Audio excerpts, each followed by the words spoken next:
Isaac, Kid, T, welcome. Hi, everybody. Welcome to the show. Live. We're doing our WWE 2K23, well, WWE Summerslam Predictions with 2K23. We're going to go for it today.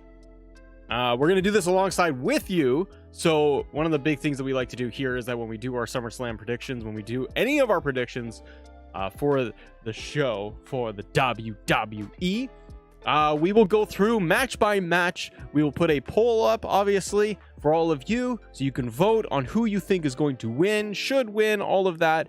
Give me your comments. Give me all of the things you think about the feud, the match, what's going on. There is some latest news as well when it comes to certain matches, like Trish versus Becky Lynch that we know about. You got the Battle Royale that's coming up. You've also got the other women's match. What was that? That got shoved off. Oh yeah, the Rhea match. So we got a lot to talk about in terms of the news, but we're also going to go through and play with 2K23 together. We're going to do this 3-hour stream. Don't know. It's guy on YouTube. But if you guys want to as well, what we also do is that when it comes to WWE Summerslam, when it comes to any of our pay-per-views, premium live events, the plays, what we do also is we do our channel members, our club member tiers. They can join us after the shows, the premium live events, and we do our review for club members only. So if you guys want to join, you can hit the join button if you want to do that and support the show that way, or just hit a like on the stream and subscribe to the channel for more so we can get into everything. Yeah, so let me talk to you. One of the things we got to look at here is we got to go down this match card. Now, we got a lot of matches here. And, well, we got the Battle Royale. You got Ronda versus Shayna at an MMA match, which we'll probably do as like a submission match. We got Logan Paul versus Ricochet. The IC title, Gunther, Drew McIntyre. Raw was good last night, by the way. I don't know what you guys thought. Asuka, Charlotte, Bianca, triple threat match, World Heavyweight Championship, Seth frickin' Rollins, Finn frickin' Balor. Cody versus Brock, finish the story. Undisputed Championship, Tribal Chief, Roman Reigns versus Tribal Chief, Jey Uso. Tribal Combat. Jay, acknowledge me. Baby Jay. Little Jay. What are you doing? What are you guys doing in the chat here? I'm hyped for the weekend, Odd Gaming. I'm hyped for the show and what we're going to get. It's going to be good. I can't wait. All right. Let's kick it off with, well, we've got to talk about the news, first of all. So I won't be playing no matches here just yet. I'm not going to do that. We got to talk about the fact that major matches have been pulled from SummerSlam. So coming over from WrestleTalk, before we get into playing a little bit of that, Becky Lynch and Trish Stratus has been pulled from SummerSlam. We have a 3-hour plus pre-show summer event, the second largest pay-per-view play of the year outside of WrestleMania. You have Becky Lynch, one of the top performers, acts, women in the company, and you have the legend of all things, Trish Stratus, in a long feud that's been going on for months, and this is now going to not be at SummerSlam? And I watched Raw last night, and I did find that this was weird because they had this random, abrupt match. Adam Pearce comes out and goes, all right, I gotta have a match, Trish versus Becky, go. And it ends, and I was like, what? Why are you doing this? And it immediately ends in a disqualification, and I was like, okay, cool, so we're just gonna set up something really fun for SummerSlam, right? We're gonna have like a no DQ match. That would have kind of made sense. Well, it turns out we're not gonna get that. Match was announced last night between Becky and Lynch and Trish, despite it being planned for SummerSlam several months ago. Trish returned. The rematch won't be taking place at SummerSlam. Instead, it'll be on the August 14th Raw episode in Winnipeg. And they're like, oh, it's because it's in Trish's home country.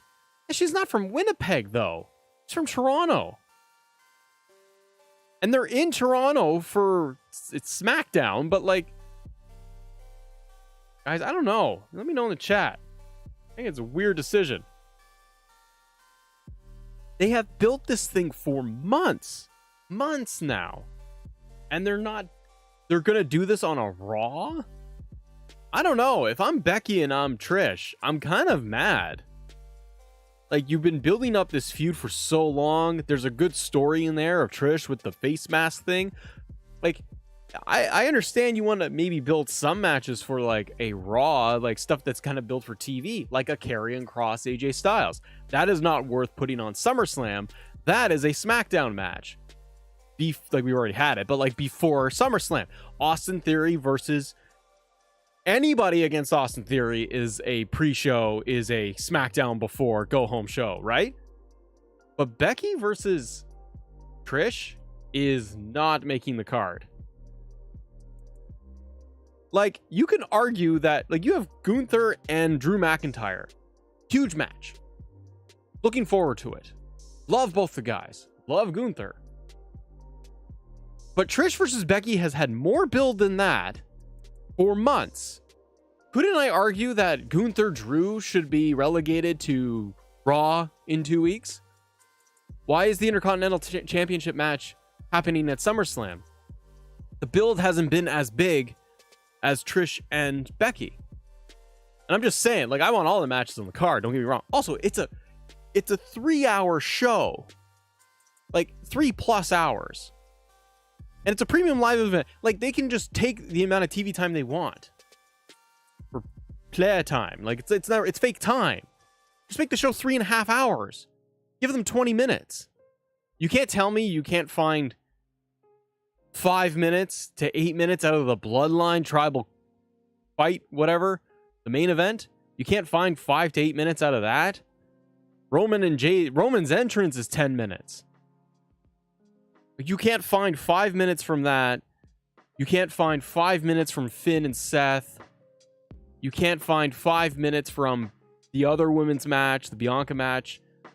How do you not grab, or just say, we have a 3+ hour show. Becky and Trish are our top 2, some of our top performers, period. Men or women, doesn't matter. You can't pull a couple of minutes here and there, or just say, no, this is built up for months. We've invested a lot of money and time and TV time into this feud for months. And they've been on pay-per-views. Now you're going to say, nah. It's very, very mind-boggling to me. I don't know about you guys, but I am very much like, really? You can't put that match? You can't find 15 minutes.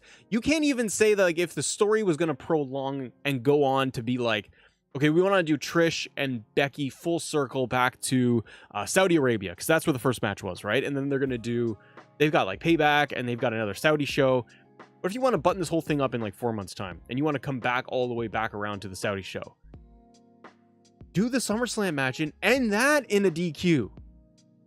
If you want to keep it going, like, just get Becky, have SummerSlam and have Becky's music hit. She comes out. Trish immediately blindsides her and just demolishes her. Kendo sticks, chair shots, throw her through a table, destroy Becky. Get the match started, have the bell ring, then roll out more mayhem. End that in the DQ where it goes like bananas, like where the crowd is not going to feel cheated that they didn't get the match, but that they got really cool like story beat. Have it end that way, and then do the match on Raw, or do it in Saudi Arabia. Like, you got Brock and Cody, that's going to be 25 minutes. You got Roman Reigns, and I love Roman J's story, but let's be honest, they're going to give that thing like 40 minutes because of the entrances as well. You can't tell me you can't pull a couple of minutes from everything to give them that match. And maybe Becky and Trish are like, cool, we'll do it in Canada, and we'll have a big story beat, but then you're going to have Trish lose in Canada. And I got news for you. Canada likes Canadians. Canada's huge pro Trish Stratus. So if you're going to do this match in Winnipeg, not even Trish's hometown, you're in Winnipeg. So when you're in Winnipeg, and FB, thank you for the super chat. I'll read it in just a second. You're in Winnipeg for Trish? Fine. But it's not her hometown. So the pop will be good, but it won't be great because it's Winnipeg. No offense to Winnipeg, friends, but it's not like a hot market. It's not. Canada is gonna be pro Trish. They might boo Becky, or they're gonna be indifferent because they're gonna be like, I like both of them, but we're gonna be like, yay, Trish. How far is Winnipeg from Toronto? If you want to drive, probably like a 2-3 day drive, 2-day drive. It's like an hour flight. It's like a day and a half, let's say. You drove all the way. So anyways, I wanted to come on and get that out of the way because I was like, that is not happening at SummerSlam, and I find it perplexing. That's all I gotta say about that. FBE says, thank you very much for your super chat. A random skull has been spotted in the backstage areas the last 2 weeks. If you know about that, could this be Bray Wyatt return tease? I saw that, so there has been a skull that has been sitting on a shelf. It could be Uncle Howdy. Doot. Coming in there, got his fanny pack full of pills, and he's just dropping them left and right, and he's putting little skulls out there in the shelf. It's really just Michael Higgs in the background going doot. I don't know. Could be Bray. Could be Randy. Randy has skull tattoos. Voices in the head. Skull. Head. I hear voices in my head. All right. Let's kick it off, though. Howdy by 2K. We gotta get him back in here. All right, let's do some SummerSlam WWE 2K23 for everybody. Thank you so much for joining us here. We're doing our predictions live with you, and I appreciate you guys being willing to come on out, have a little bit of dirty fun with Matt. Yeah. Now, we got a Battle Royal. It's not a Royal Rumble. We got a Battle Royale that's happening at SummerSlam. Now, this is going to be presented by Slim Jim. Ooh, yeah. Get the Slim Jim, yeah. Now, this Battle Royale is what? We don't know who's in it. We just know that LA Knight's in it. And if history dictates anything with WWE, it's when there is one person that they focus on for a Battle Royale, typically that's the man. I'm the man. That's the man that's going to win. Now, is this a 20-man Battle Royal? A 10-man? An 8-man? 10 on 10? A 20 on 20? Sheamus and LA Knight are the only ones that I'm aware of that are going to do anything with this. So let me talk to you. First things first, we got to change our participants. We're not going to swap. We're going to edit these superstars. Everybody's out. Why is this a women's Battle Royal? Okay, they just went that way, did they? Okay, well, it's not. I'm sorry, all the ladies. Why is it women's? What the hell? Why did it do that? LA Knight. It's LA Knight's game. But we're gonna put LA Knight random. Now match options. Now change the participants. Yeah, okay. There we go. All right, we're gonna get that. You know what I hope though with this, as silly as the Slim Jim Battle Royale is gonna be, it'll probably kick off the show, or they'll put it about halfway. You know, it'll be a good palate cleanser. What I do hope is that they showcase somebody from NXT. Now I'm gonna go ahead and I'm gonna put in like Joe Gacy for fun. We're gonna showcase a little bit of NXT love in here for you. I'm gonna put in Tony D. We're gonna put in Trick Williams. I do want to put in Carmelo Hayes. We're gonna have a little. Cameron Grimes is gonna be in there. Oh, lordy dody. Oh, Braun Breaker. That'd be cool. All right, we'll put in Carmelo. We will put in Butch. Now, is this for both brands? I assume it's both brands. Hi, everybody. Crystal, hi. If I haven't said hi to you, I say hello now. Thanks for coming by. We're doing SummerSlam Predictions with 2K23. We're talking about the Slim Jim Battle Royale, Daddy. And who's going to be in this thing? Could Ilya show up? Possibly, Jamie. That'd be awesome. FBE, going to give you a little heart here, Daddy, for all those super chats. I thought of Bray because Uncle Howdy's video has some skulls in it. That could be good. Bryson, we're doing predictions for SummerSlam. Dolph Ziggler is going to be in every Battle Royale. Got the Slim Jim Battle Royale. Who's going to be in this thing? Shanky, stop it. Grayson Waller. Oh, yeah. Okay, I'll put Ilya in there because people are a fan favorite. Grayson Waller, definitely in there. Who else could be in this thing? What are our predictions for the Slim Jim Battle Royale? We know LA Knight. Oh, yeah, Sheamus. Ooh, Omos. There's one. Bring in the... Where is Omos? Silliness. Where is Shami?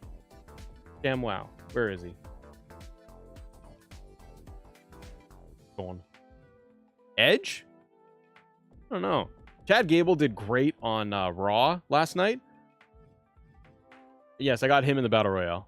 Bobby Lashley? I don't want him in the Battle Royale. I gotta be honest.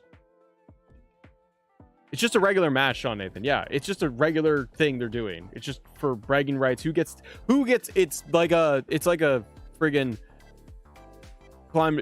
Who wins a Slim Jim? That's what it is. Otis? Otis? Oh yeah, Madcap Moss is always in things like this.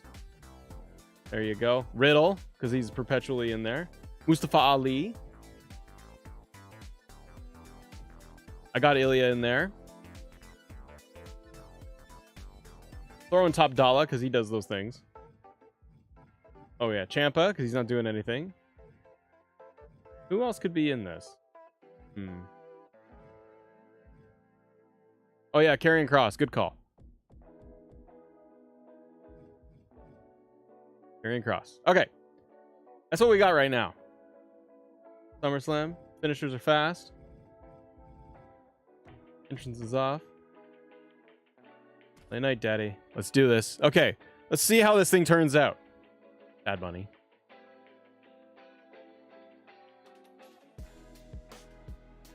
Yeah, Javier, you said Riddick Moss. I got Madcap Moss. So, this Battle Royale presented by Slim Jim. Get the Slim Jim in your face. It seems like it's all built around LA Knight. Yes? Like, it's just going to be for LA Knight. I don't expect anything else other than a big old LA Knight win coming out of this. I don't think he's going to enter as number one.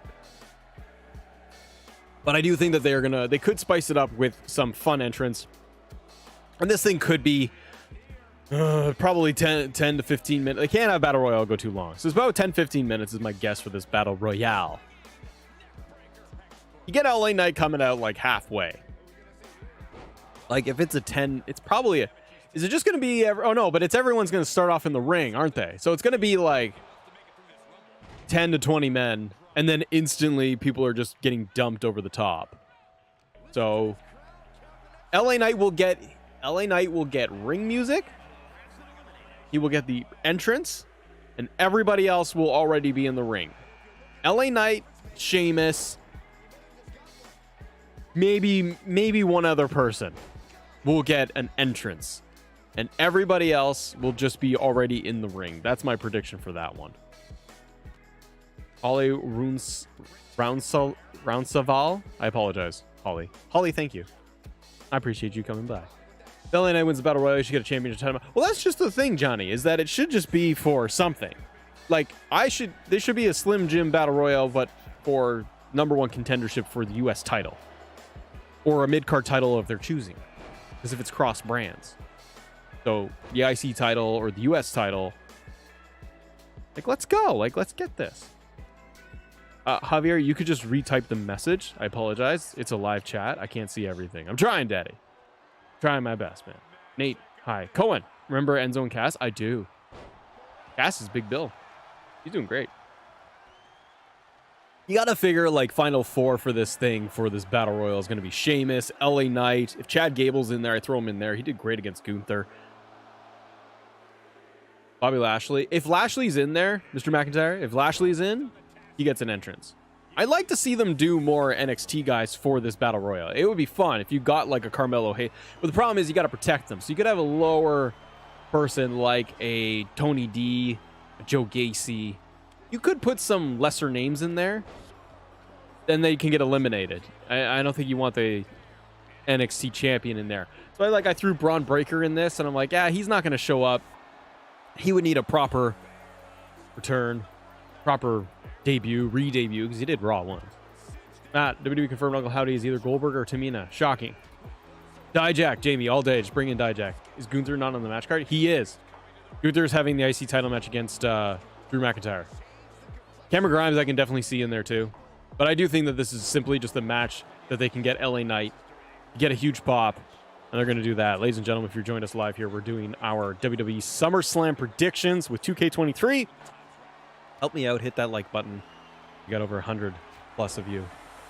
We haven't even hit 100 likes yet. Get to work, all of you. That's the only job you got to do is tap your little thumb. You click your mouse. Tappy, tappy. Let's get happy. Let's go. He's going to face Drew. Yes, he is. Matt, LA Knight is going to figure you're going to buy I am. Oh, the figure. I was like, I could not read that enigma. Yeah, the LA Knight action figure. I'm getting it when it's released. Going on the shelf. Gonna be a happy man. And I'm going to give him the WWE title. I have a weird feeling that they're going to have LA Knight thrown out. Could you imagine? I could definitely see it. Like, I can see, Jaden, you're not far off, because all indications from WWE is that LA Knight gets eliminated by Grayson Waller to set up a feud. And everyone's going to go, oh. I wouldn't, I mean, it's LA Knight's match to win. And they gave him a promo on SmackDown and like the little face-off thing with Sheamus, which him versus Sheamus would be good for LA Knight if he was winning that feud. Sheamus is not a big promo guy. So LA Knight, to me, would just dummy Sheamus in the promo department. Now, if you put LA Knight, against somebody like a Grayson Waller, for example, Waller had a good match against, I don't like his trunks. Grayson Waller looks weird to me with that look, his look. But Grayson Waller can talk in the mic. You can have Waller versus LA Knight in good promos, but you got to build a Grayson Waller. And I think that he would get, no pun intended, dummied by LA Knight in the promo department. I don't think that's a good fit. Sheamus is good because he's kind of Teflon at this point. Sheamus can get talked at. He can just stare at you and be like, I'm just going to kick your butt anyways. They can do stuff like that. And it'd be entertaining, at least. Sheamus can be a little entertaining. So Sheamus versus LA Knight could be a good thing. William Birch, the super chat dude. Thank you very much. Good morning, sir. Good morning to you, my friend. Hope you're having a megastar day. You damn right I am. It's predictions day, daddy. But look at you with the little thumbs and everything. Dude, William Birch with the ultimate super chat. Because he took the effort to go L.A. Knight. Yeah. Well done, William Birch. That's top. That's top right now. Way to go, my man. What's going on with Ciampa? Are they kind of waiting for Gargano to come back? Ciampa came back. I was super excited. He got his theme song. It was all fun.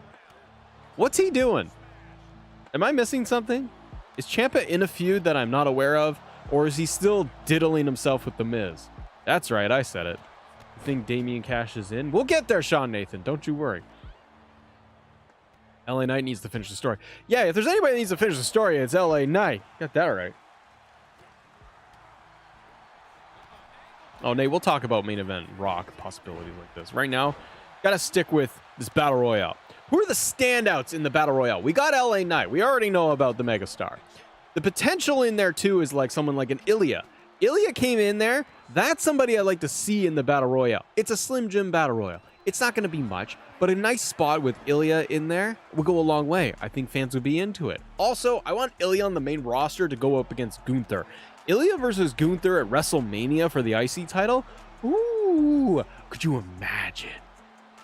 And then you get Ilya to take the IC title off of Gunther, so Gunther can rise to the heavyweight title. That's what I want to see. FBE with the super chat. You silly son of a bee. I love it. Good morning to you, Mr. LA. Mr. LA Knight. Yeah. I heard rumors that LA Knight, push will not be long. No, I don't want that. I need long time push. They got to give him something. They got to give LA Knight some sort of push and get this thing rolling. He's an unproven commodity. You got it. Like, the pops are there. They can see the reaction. They see the t-shirt sales. You can see the YouTube views. His social media is on fire.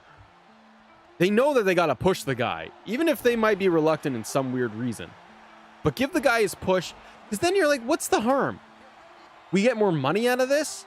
And if they're like, oh, we don't see the LA, what if like the office of WWE, Michael Hayes is going, hey, I don't really see the LA Knight, Eli Drake doing big things, daddy. He not going for a long time. I'd rather give it to X-Pac. No, wait, he's not here anymore. I want to give it to Roman Reigns, and Uncle Howdy. That's me, haha.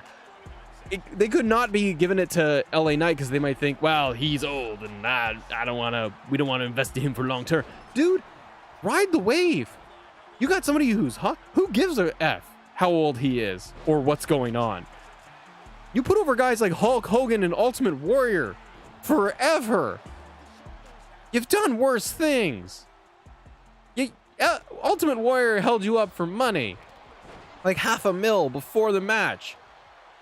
And you brought him back and you made his wife the warrior woman. And you praise him beyond anything he should be praised for ever in life. You're telling me you can't give LA Knight a 6-month run because it's not worth the investment? Get your money. Make it hot. Get it going. There's nuts. Nate, what do the Superstars win from the Battle Royale? They get the Slim Jim. Yeah, Bryson, LA Knight's okay in the ring.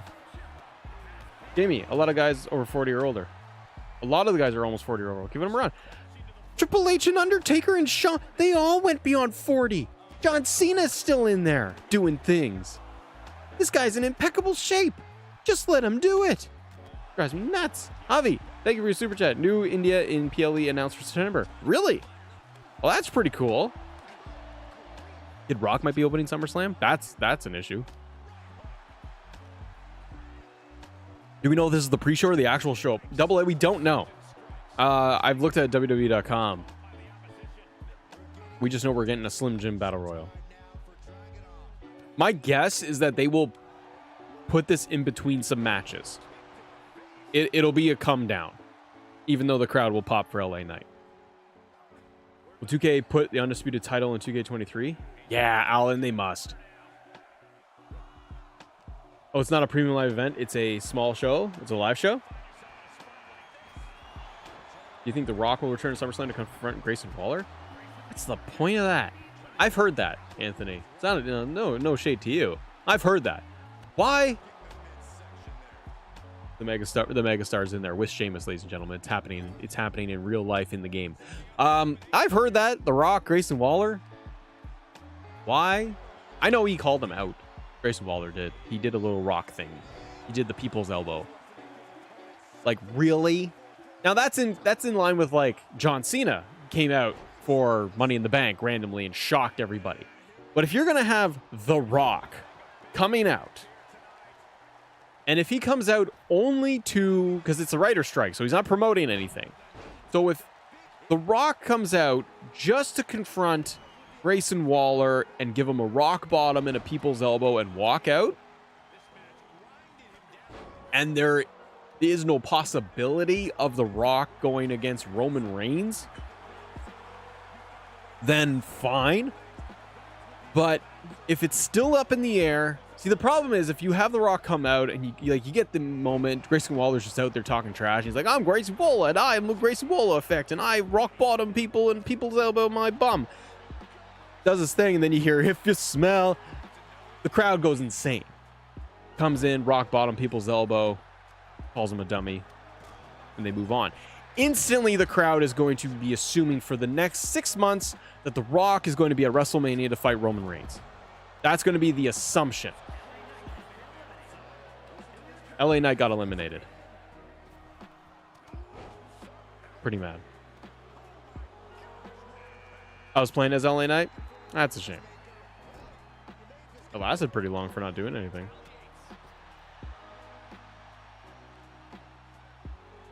So, I don't know if The Rock shows up. I think that's a waste. You have The Rock at your disposal, and you're going to do what? Have him come out just to do a thing with Grayson Waller, who's not over, who's not anything, and he already got a rub from John Cena and Edge? I don't see it. And I think it leaves the crowd, more importantly, like, while that would be just kind of a fun segment to do, I think it leaves too much to the crowd to speculate The Rock comes in at WrestleMania to take on Roman.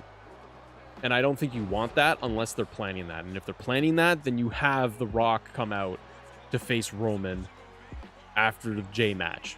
You know what I mean? God Gamer, hello. Yeah, 1KQ. The Rock at this point, in my opinion, should only be coming, if he is going to be involved, he should only be involved in the bloodline, and they know that that's where you would put him. You would not have him engage in anything else. What's the point? What a waste of money. And if you have him go up against Grayson Waller because you're like, oh, you think he'll show up and do this thing? Isn't that a waste of your money and investment if you only have The Rock for a limited thing? Like, if you're like, I got The Rock for 10 minutes and they only once a year, what do you want to do with him? Oh, we want to put him up against Grayson Waller because he talked trash. The Rock's going to be like, who's Grayson Waller? Who's this kid? Oh, he's this new guy who does promos. Is he like the champ or anything? No. What? Who gains anything out of this? The Rock leaves. So it's a cool moment for the fans. Grayson Waller just gets dummied, but no one cares. If you put him in there to do a promo thing with LA Knight, amazing. Or you just put him in there with the Bloodline, because that's where it should happen. Also, Rikishi should get involved too. FBE with the super chat, dude. Thank you so much. If The Rock returned, he should confront Roman Reigns to set up the dream match. Not Grayson Waller. I agree. Captain Kirk says, that's a great name, by the way. Captain says, why hasn't The Rock said anything about it on social media? Yeah, there's the other thing. And if they were going to do a tease, you think he would just come out on social and just do that? And even if they couldn't do the match, you think that he would just come out on social media anyways to just say, hey, let's just do a social media thing back and forth. You get some clout that way. If you're not going to do any type of interaction, just do it on social media. Then everyone goes bananas anyways. It's just something anyways. But he hasn't acknowledged, The Rock has not acknowledged, he hasn't acknowledged like Bloodline at all for a very long time. I think you still need to have The Rock versus Roman. If there's a possibility of The Rock and Roman at WrestleMania 40, to be honest, I think that's kind of the match. If you get The Rock one more time before he retires, and the writer strike is going on, so he has nothing to promote, there's no movies, there's nothing else tied in, this is kind of like optimal Rock time. It's your optimal chance to get The Rock, in my opinion, assuming he has nothing else going on with his schedule. This is the time you get The Rock in there. And if they're like, if Dwayne Johnson's like, hey, writer strike isn't ending, it looks like I could do WrestleMania 40. What do you want to do? You got to assume WWE immediately pumps the brakes on Cody, turns left, and is just like, we're doing this. We don't get to have The Rock again. Because he might just, like, if The Rock gives us one more match, it's against Roman. For the title, not for the title, it doesn't matter. That's the match. And if you're going to have it at WrestleMania 40, the nice round number of 40 years of WrestleMania, and you get The Rock, and you get Roman Reigns, who's at his peak, and Dwayne Johnson at the peak of entertainment. Sorry, Cody. You wait until, like, SummerSlam.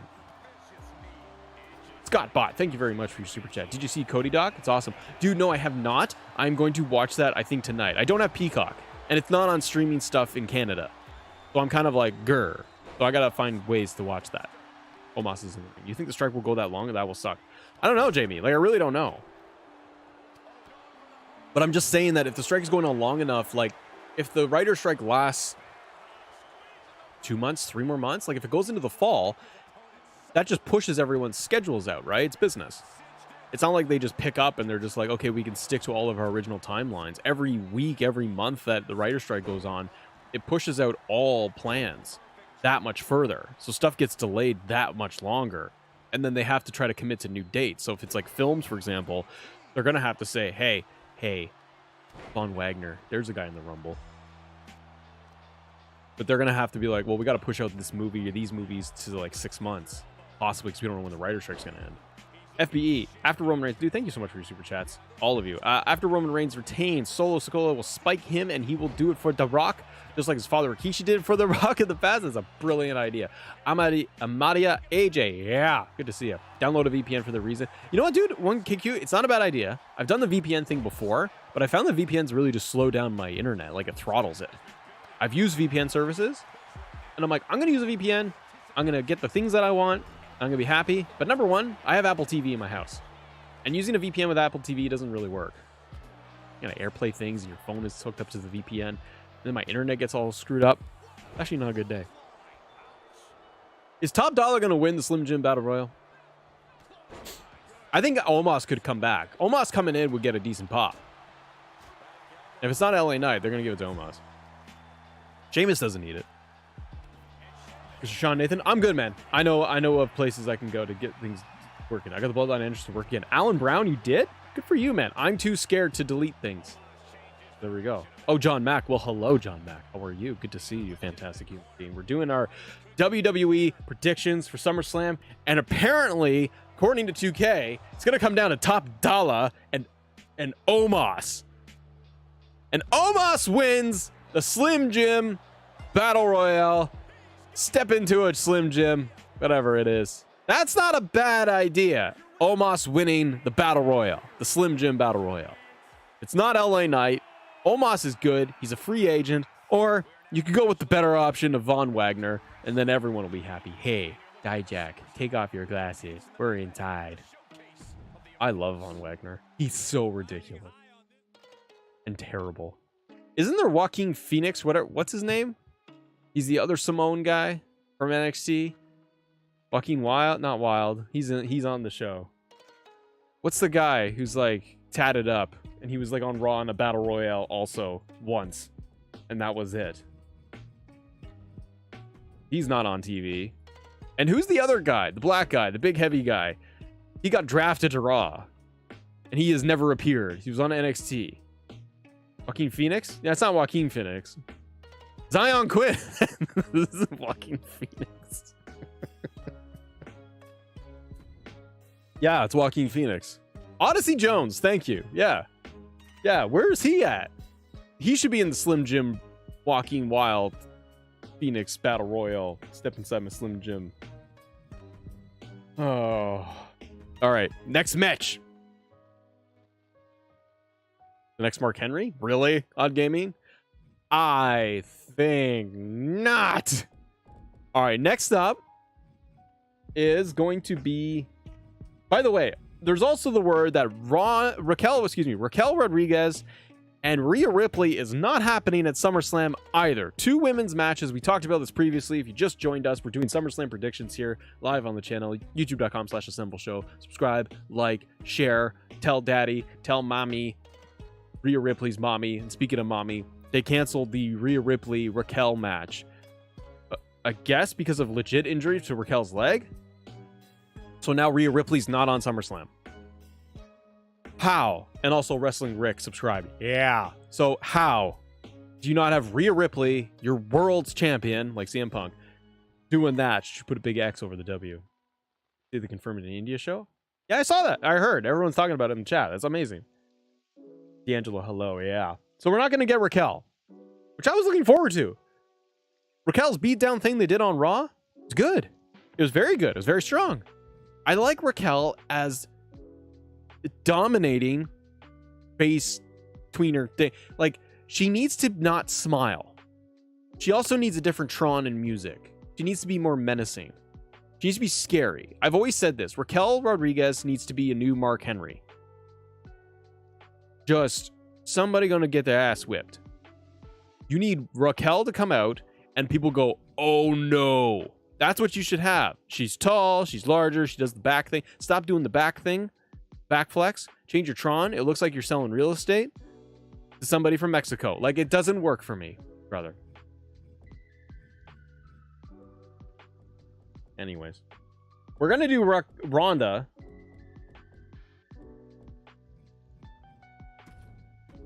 And Shayna. Yes. Shayna Baszler. One-on-one.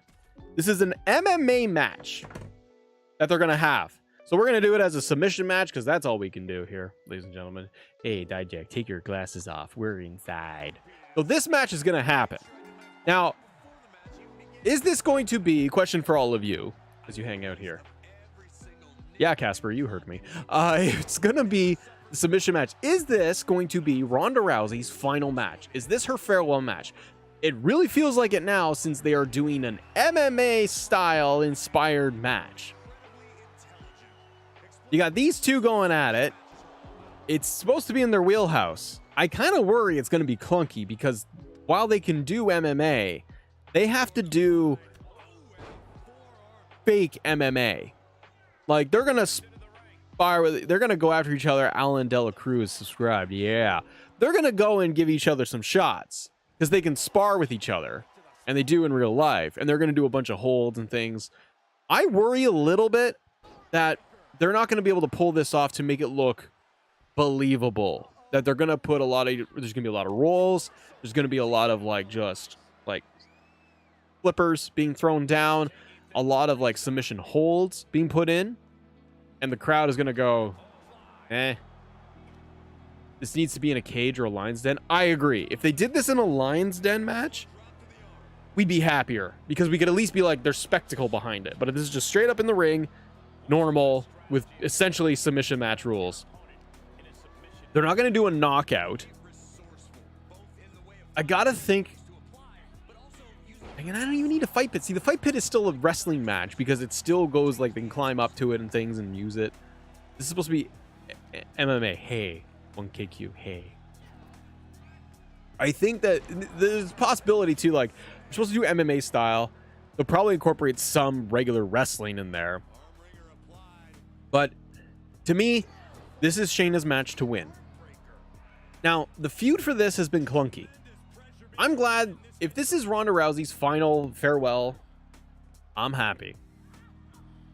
I'm over Ronda Rousey.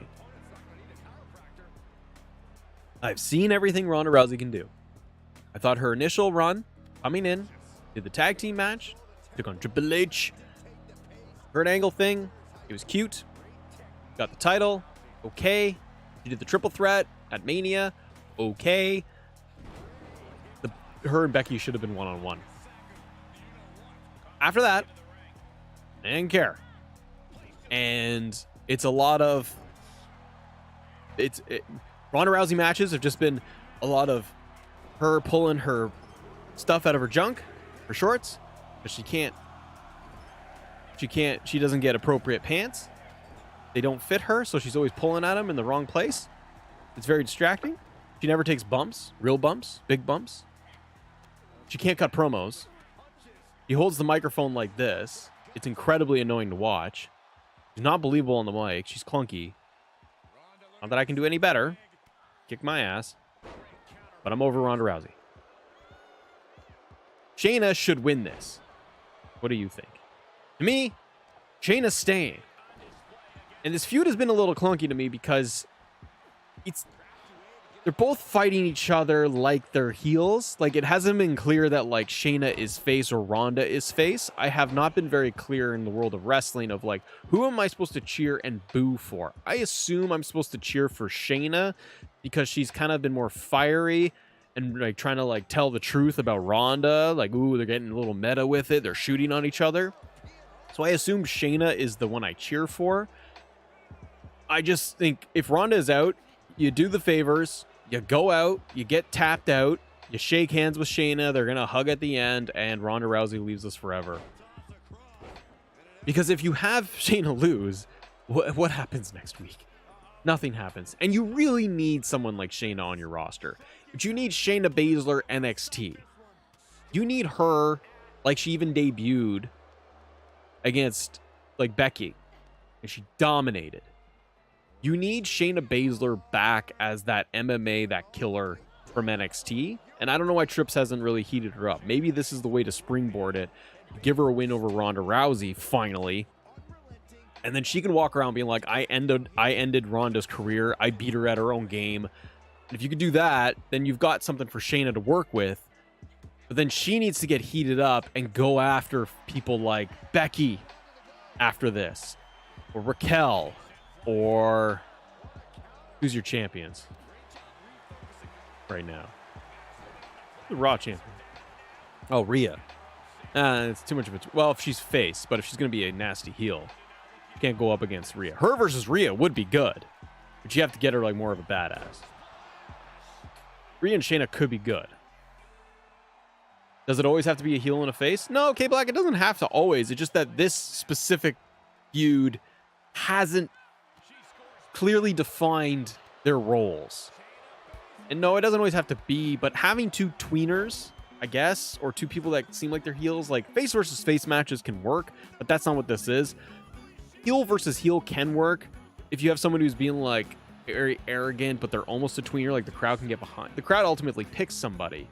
But these two are just kind of this weird thing. Like, they were both very... I think what it is that they were both very clear heels as a tag team and then instantly turned on each other. And it didn't make any sense. And it happened during the match. And Shayna turned on Ronda. And Ronda was the more heel person. So you're like, that's confusing. So now it's just this blood feud. I don't know. I'd worry that Ronda wins, but I'd be glad if she got out of here because I don't need any more. Brett versus Shawn was 2 heels technically. It's true. The crowd will pick somebody, and the crowd will pick Shayna in this case. It's August 1st, and I'm ready for the bad news DLC already. Rob M? Yeah, Daddy. I'm always ready for the next DLC. It's not that far away, though. We're like, whatever, 15 days away, I think? We'll get there. We'll get there together, Rob. If the crowd didn't hate Dom so much, they'd be all for Rhea. Well, that's part of the point, right? Javi says this needs to be in the Cage of the Lions Den. Yes, it did, buddy. Ronda isn't winning. She's leaving. I know. I think that it will end up being Shayna Baszler winning this thing. And yes, D'Angelo, you made a good point. Shayna Baszler needs to have her old theme song back in this. That would help a lot. And ladies and gentlemen, we are at 197 people in here. Do me a favor. If you got 197 people, then they should all be subscribed. You stay up to date, get notified, and all that stuff, and drop a like too. Subscribe, support the channel, donate, do whatever you got to do. Help us here as we grow. It's August 1st. Doing good things. This thing is probably... How long do you guys think this match is actually going to be? Because I feel like it's going to be 8 minutes. Like, you're doing an MMA style match. They can't be rolling around on the mat for 20 minutes. And even 10 minutes feels like a stretch.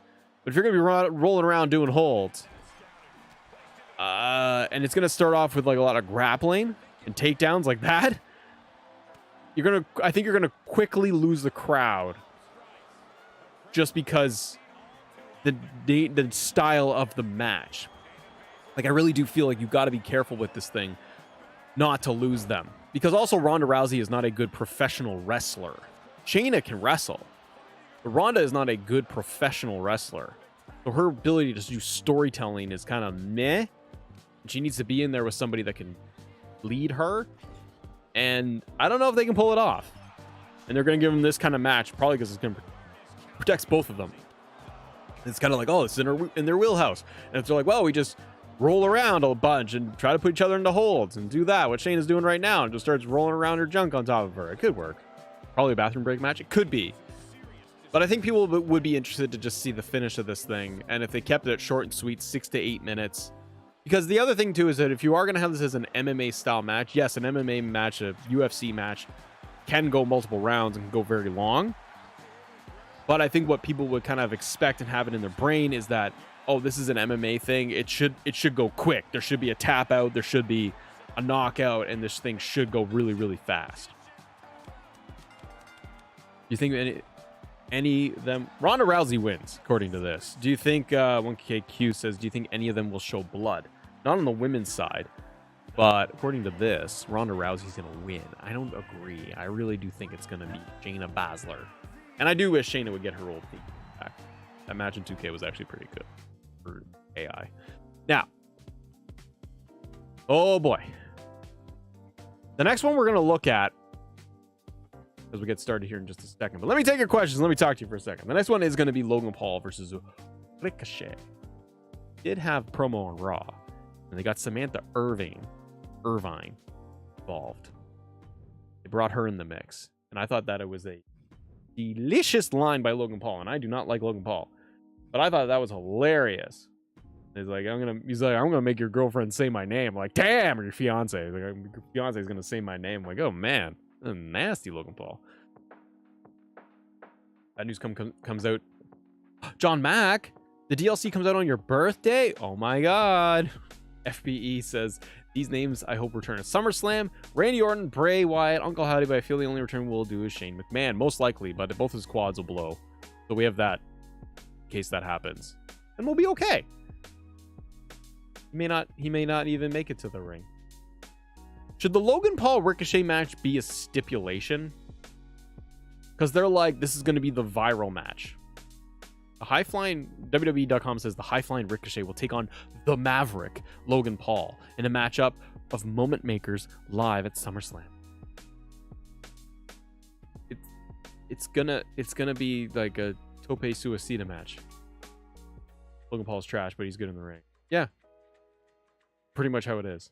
Thunderwave, are you... Oh, you're just talking to people.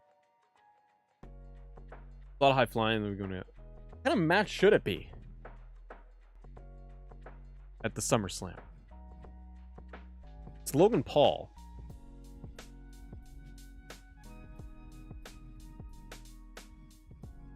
I guess it's just going to be straight up. All right. See what we got. Logan Paul versus three. I hope, like FBE's asking, I hope that Randy Orton returns. That'd be good for Cody. We'll talk about maybe some return predictions too. So for this one, yes, this should be Kadar Spot Fest Bonanza. This should be just spot. Now they'll give Logan Paul probably 15 minutes. Go to 3 falls, I wish. But this will be a spot fest.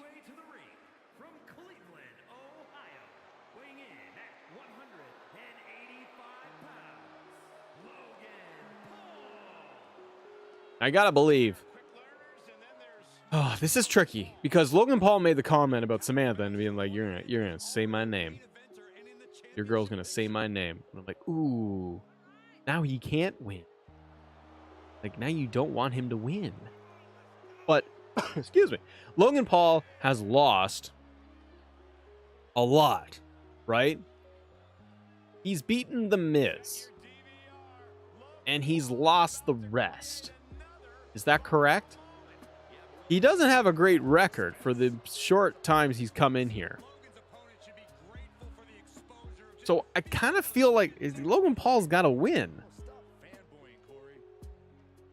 Did I give him his knockout punch finisher? I didn't touch him. Beat Ray and Dom. Oh, yeah, there you go.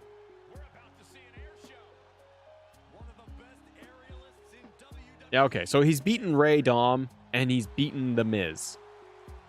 Yeah, Ricochet's at that level. Like, he ain't Roman Reigns, so I gotta figure that Ricochet's losing. But it's just such a... like, this is the issue I have with Logan Paul now. Because we know very clearly what we get. This is going to be like him with the little spectacle entrance. And I get it. It's all for viral views. It's just for views. Like him in general. It's publicity. He's supposed to be the special attraction, right? I just don't care because he's never there, so his feuds don't matter. They tried to build this, which I appreciate. They've tried to build something with this, being like, you did a move on me and I did a move on you, and they've crossed paths. So I'm like, cool, you're doing the match. So like, this should happen. I think his next match should be against LA Knight, but see. But I don't care about Logan Paul matches because they don't mean anything. You're just kind of sitting there going like, okay, they're gonna do cool moves. Yeah, table spot. He's going to do the like hold my phone and do an elbow drop. They're going to try to do something cool. Maybe they're going to try to fix the spot they did at Money in the Bank through the tables. Yeah, 1KQ. That's the other thing, is that Ricochet, unfortunately, as brilliant as he is in the ring, and this is his type of match, and this is a great spot for Ricochet. He gets to go up against Logan Paul. Like, that's really cool. Ricochet is not good on the mic. He's very average. And I'm like, it doesn't help. So, like, Logan Paul just rips him apart on the microphone in terms of believability and ability. And so I don't really buy into Ricochet. Now, Ricochet got a good pop against Logan Paul on Raw. And I thought his promo was good. But Logan Paul just kind of took him down. Who wins the Battle Royale? Lucas, we just covered the Battle Royale itself. And I got to vote for Mr. L.A. Knight. In the game, Omos won. We don't know. But I don't feel like this match is really going to do much. Maybe 10, 15 minutes. And yeah, spot. And then it's just going to lead to Logan Paul winning and taking down Ricochet and getting nothing out of it. Now, on the other hand, Ricochet should technically win because he's talking smack about his fiance. And then they should, like, kiss at the end. and then be like, haha, I beat Logan Paul. Dastardly evil Logan Paul. Took him out. Okay, Lucas, you're here. You joined. Hit the like button. You help us along the way. But yeah, I don't think that this goes any other way. I feel like it should be Logan Paul needing another win because he's got so few. Now, the other thing I got to ask is like, okay, you got this match now. Now, what they could do is, because Saudi Arabia shows, Carl, good morning. Because Saudi Arabia shows are right around the corner after SummerSlam, it's kind of like they do SummerSlam 2.0. They're going to go back to Saudi Arabia and they do some rematches. But I don't know why they're not doing Trish versus Becky at Saudi, because that's kind of a bigger stage than Raw. I can see them doing Ricochet and Logan Paul too. So you could do Logan Paul wins at SummerSlam, beats Ricochet, and then it's like, I'm not done with you, and they do the Saudi Arabia show, and that's where Ricochet gets his win. It won't matter as much, but at least Ricochet could say, I got my win back, and then they're tied up. They probably build for Bad Bunny versus Logan in the future? Maybe. Logan wins that Samantha refuses to say his name in a rematch. Yeah, okay, Javi. So there you go. So kind of thinking a similar thing. Logan does win, but she's like reluctant to give him like the big ovation. Logan Paul wins, acts like a heel, and he turns to Samantha. He's like, hey, come on now, say my name, like do it. I'm like, that's kind of that is kind of a cool little heel trope, like antagonizing the ring announcer to be like, say my name, like I won, say it. That gets you a little good heel heat. Everyone loves Samantha. So that's kind of a cool little thing for Logan Paul to be that arrogant heel. I like that a lot. And he can play with it. And then Samantha can be like, here's your winner, Logan Paul. And yeah, like Logan Paul basically makes her say it. Or they don't do any rematch. Logan Paul wins, does what Javi is saying, where it's like, say it, like say my name, call me the winner, do it. And starts getting into her face a lot more. And then as he's like kind of confronting her and bullying her, that's where Ricochet can come in, beat him up at the end. So Ricochet loses the match, but he defends his girl and gets kind of the moral victory there. And that's how you kind of protect Ricochet, where he's like, I still beat him. Then he's out of there. I could see them doing that. Then Samantha could be like, here is my winner, Ricochet. Oh, Scott, that's me. Austin Theory versus Santos this Friday. I'm confused with that. Is it this Friday or next Friday? They said it was in 2 weeks. They had something on like SmackDown that said like in 2 weeks the Austin Theory versus Santos, but it should be this Friday because it's the go home to SummerSlam. Oh, Ricochet's going to the top rope. Oh no, Logan Paul caught him. Oh, powerbomb on the outside. That's disgusting. ESPN's First Take has Roman Reigns morning at 11 a.m. Eastern. Well, that's cool, Pac. Logan Paul is way better as a heel, though. What is the ideal way you would want Randy Orton to return? Cadenberry, I'd probably say Cody wins against Brock. Victory, all of that. Randy slides in behind him. Boom, RKO. Just set it up. That's probably ideal. Just out of nowhere. You want RKO out of nowhere. People don't even see it. Oh, Ricochet of the 450.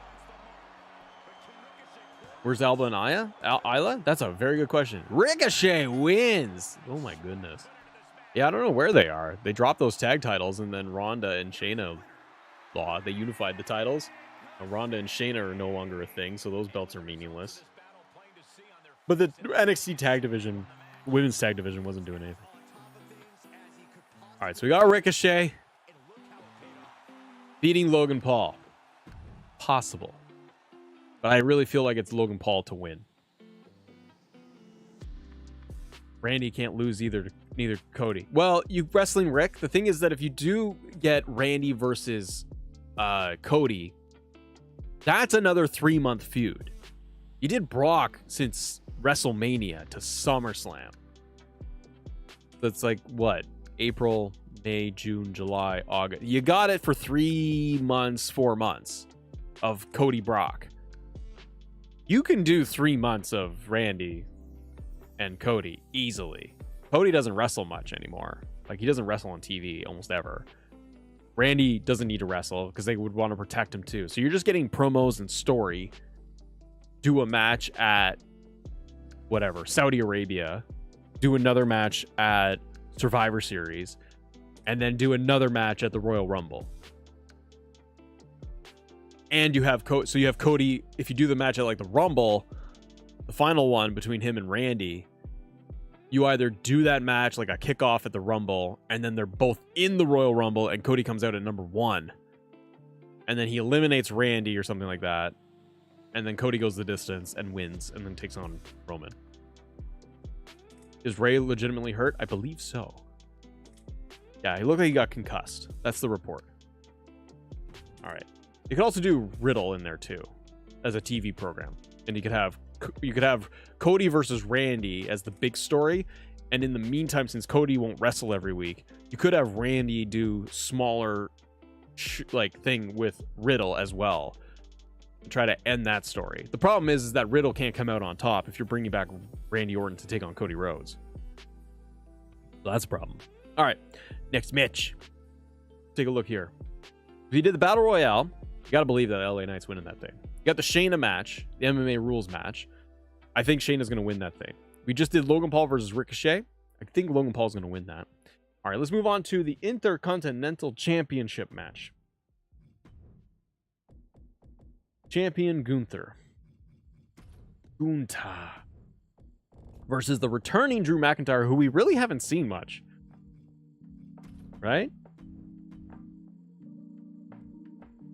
He has not been back. Where's my Intercontinental?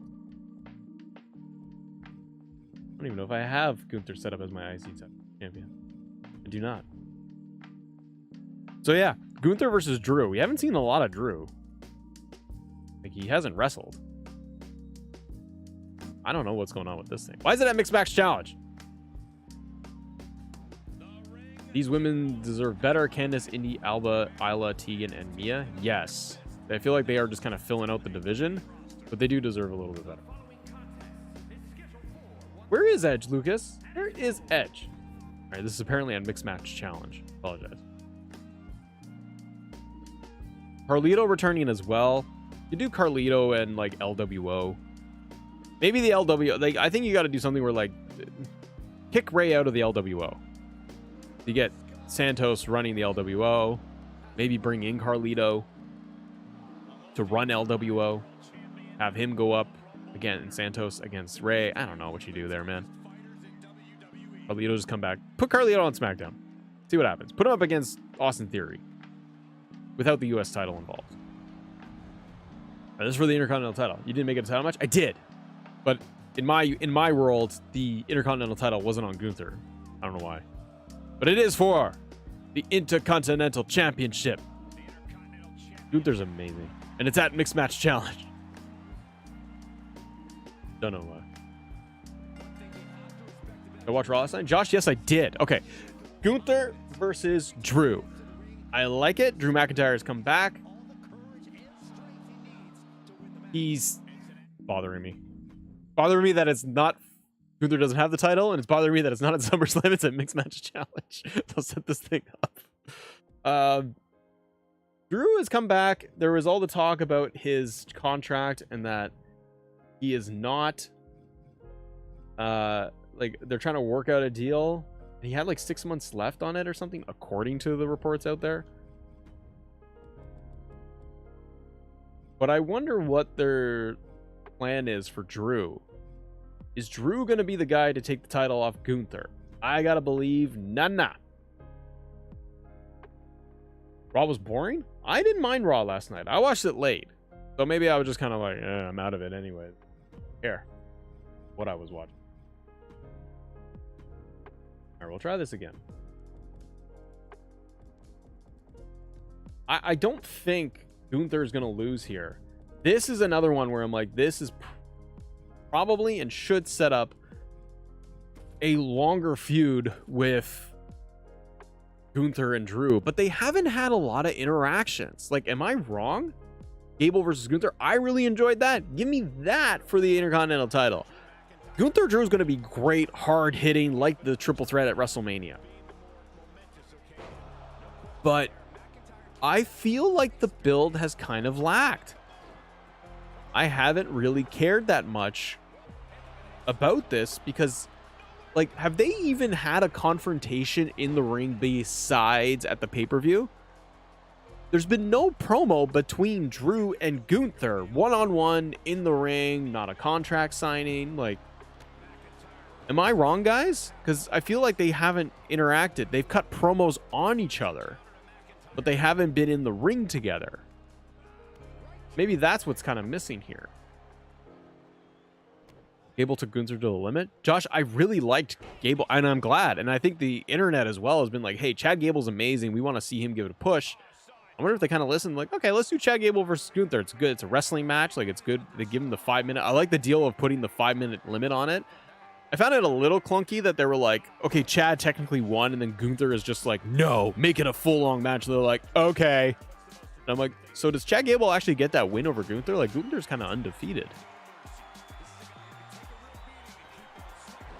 I enjoyed the match last night, but Gunther versus Drew has been shooting a movie. That's why you haven't seen him. Oh, okay. But then, like, you got to give me something. Like, these two should be in the ring cutting promos on each other. Making this thing matter a lot more. And I feel like it hasn't had a lot of... Not since WrestleMania. They haven't had a lot of interactions. There's been no physicality between Gunther and Drew. It's kind of boring to me. Yeah, Josh, that's what I'm feeling. I'm like, this is... It's been more of just every week. Imperium with Kevin Owens, Sami Zayn doing that stuff. Like, shouldn't they have... I know Kevin Owens got injured, but... And if Drew has been away doing movies and things, fine. But shouldn't you have done, like, Kevin Owens, Sami Zayn, and Drew McIntyre, 6-man versus Imperium? And if Drew's going to lose, shouldn't they have had, like, a 6-man match? And they lose? Or, excuse me, and Drew wins against Imperium? Maybe pins Gunther in a tag match? Then you have Gunther win? They could have done a lot of stuff here. They haven't had a... Give me, like, a cool sit-down interview. Where they're going, Byron Saxton's interviewing both of them in a sit down and they're both talking about it. And give me like Drew talking about why he needs the Intercontinental title and why he needs to beat Gunther, why it matters. And give me Gunther talking about how he's going to be the longest reigning Intercontinental champion, talking about how he's going to beat Drew McIntyre, how he already beat Drew McIntyre. Uncle Howdy just tweeted a picture of the Fiend. Oh my God. It's happening, FB. Hunter, your birthday's in 2 days. Congratulations to your mom. Who do you think will take the title from Gunther? Well, that's a good question, Dominic. Who's going to actually take the title off of Gunther? Now, the Honky Tonk reign, he passes it, I believe, in September. We're getting real close. We're real close. August, September. The kids go back to school in September. Daddy's happy. I think, like, I would say like a Braun Breaker. But he's too heelish, and I like Braun Breaker as this heel. Gunther needs to beat Honky Tonk Man record and move on. Now, it could be Drew. If they keep Drew for a long time, Drew is IC champion and finally beaten Gunther, but it doesn't feel as big. And Drew just beat Gunther here for the IC title. I don't think Drew wins. Maybe long term they say we're going to give Drew the IC title and let him run with it, but I don't feel like Drew is... for the IC title. I still feel Drew is a heavyweight and should be fighting Finn and Seth and doing that. It's not the IC... Gunther's done an amazing job building the IC title. It matters. And having Drew going in there makes it matter. But again, their feud hasn't been much. So I kind of wonder, are they going to just do this knowing that it hasn't had a lot of build? And then they're going to get us to... Maybe they get us to Survivor Series where it's going to be War Games, Imperium versus Kevin Owens, Sami Zayn, Drew, something like that, and add somebody else in there. Who would I like to see win the IC title? For current active roster, Steven Joseph says it in here. I kind of like to see Chad Gable win it, but they'd have to really build up Chad Gable as a solo. Now you can keep him with Shoosh Police and all that. You can do all of that stuff, keep him going with his trios, but really make him the focal point and going after the IC title and build him up as a underdog, as a Daniel Bryan type, as Kurt Angle, because he's amazing. So you could do Chad Gable and I would believe it and love it. The other one is like if you called up Dragunov and if you had Ilya come in there and he takes the title off of Gunther at WrestleMania. I would go for that. You have this giant crowning achievement, and if you did it at WrestleMania, you're giving enough time to build up Ilya, even if they had Ilya debut at the Rumble. Or just on Raw. But you could build that for several months and get fans to understand who Ilya is and make that matter, because the match would be incredible. So I could see Ilya. Other than that, you could build up somebody as like, okay, you could bring in a Carmelo Hayes. You could do that, but you'd really have to, like, Carmelo's been teasing main event, like main roster. We'd have to see. DJ, yeah, like I like to see Chad Gable get on his own. Scott Bott, thank you very much for your super chat, buddy. Drew put him through a table last week. Did he? Oh, I missed Raw last week. Excuse me. That's why I was like, I did not see that. Ryan Woldridge says, who wants to see Ryback versus Goldberg retirement match? Not me. I don't need Ryback. Goldberg retiring, maybe he'll do a match against like Jericho in AEW or something. I don't need to see it. Robert Roode, you guys are saying, I hope he is well. He's a fellow Canadian, fellow Canuck. I hope he gets back from his injury. He was like doing, I thought he had neck surgery or something. Roode had like crazy injuries. So I hope he comes back healthy and we get Mr. Robert Roode. He is really good. Would he win the IC title? I doubt it. But it'd still be fun. All right. According to this, Drew McIntyre is going to win the WWE Intercontinental Heavyweight Championship. The next match, I can get my cords all over the place. I'm doing a bunch of funny stuff. All right. The next match we're going to do is, and I got to check who my champions are. Title management, ladies and gentlemen. If you guys are just joining us, it is our SummerSlam predictions. Yeah. Hold on here. Give you guys a little heart there, Ryan Woldridge. We got to look at the women's titles. We're going to go for... Oh, I do have Asuka as our WWE Women's Champion. All right. I think Solo turns on Roman. We'll get to the main event. Don't you worry. Right now, it's going to be... You know what I wish this triple threat was? I wish this was a three-way dance. Elimination rules, ladies and gentlemen. That's what I wish.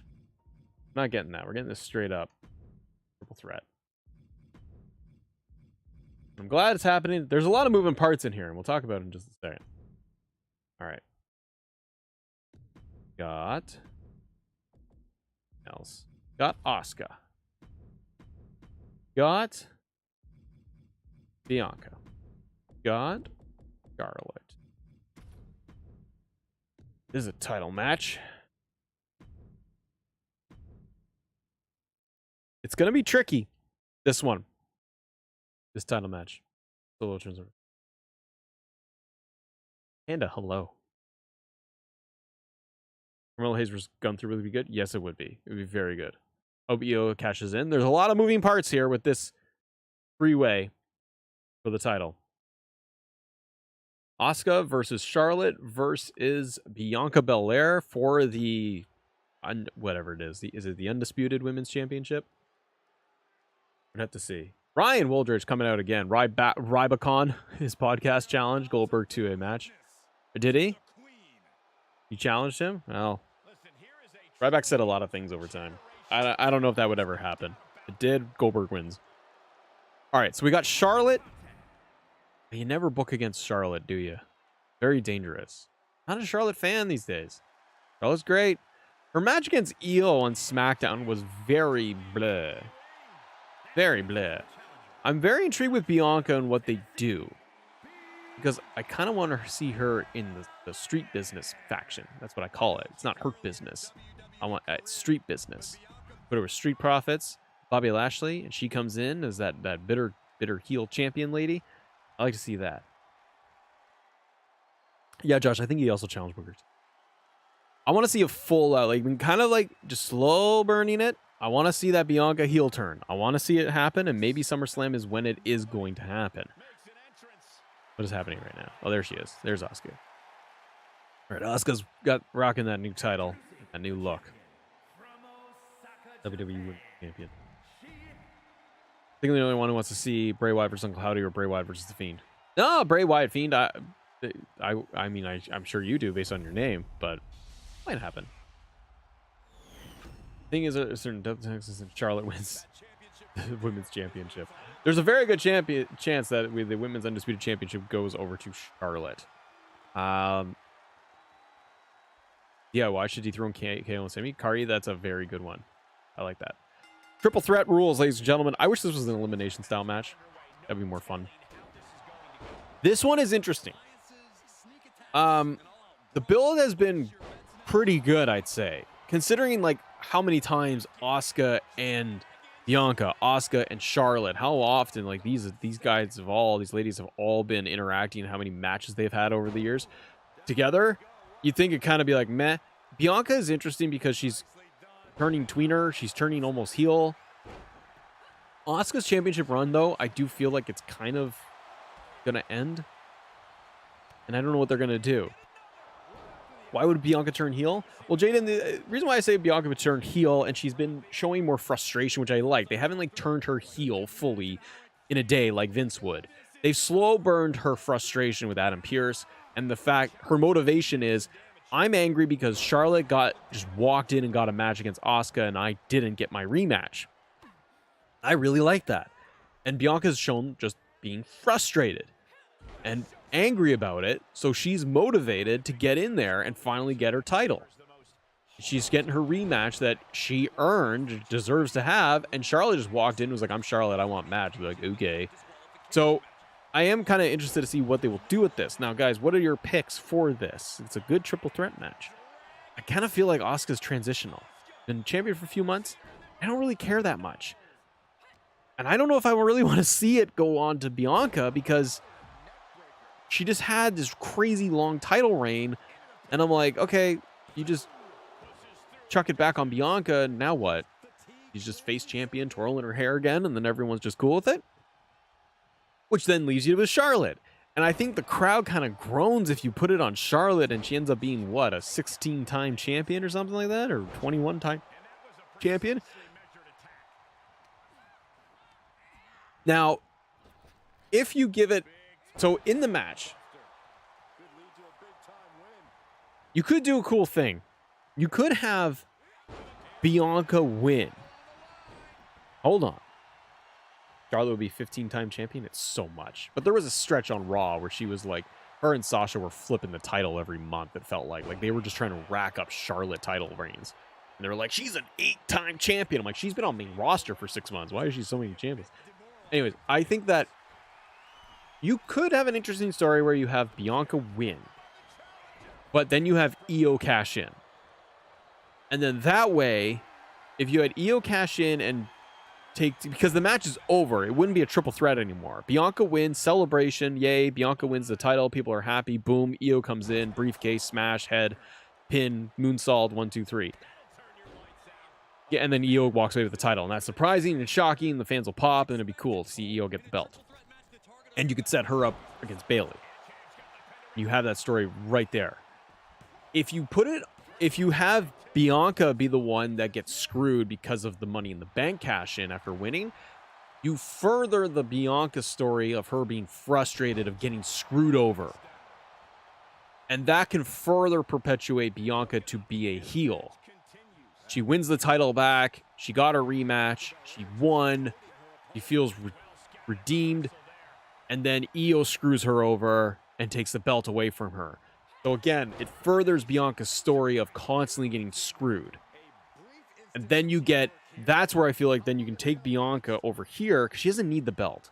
You get Bianca over here and she can go and be angry and become a heel. And then you get Bianca, I don't know who she'd fight. What is that move? And you get the interesting thing of her being a heel. And then again, put her in the Street Business group. Bobby Lashley and the Street Profits.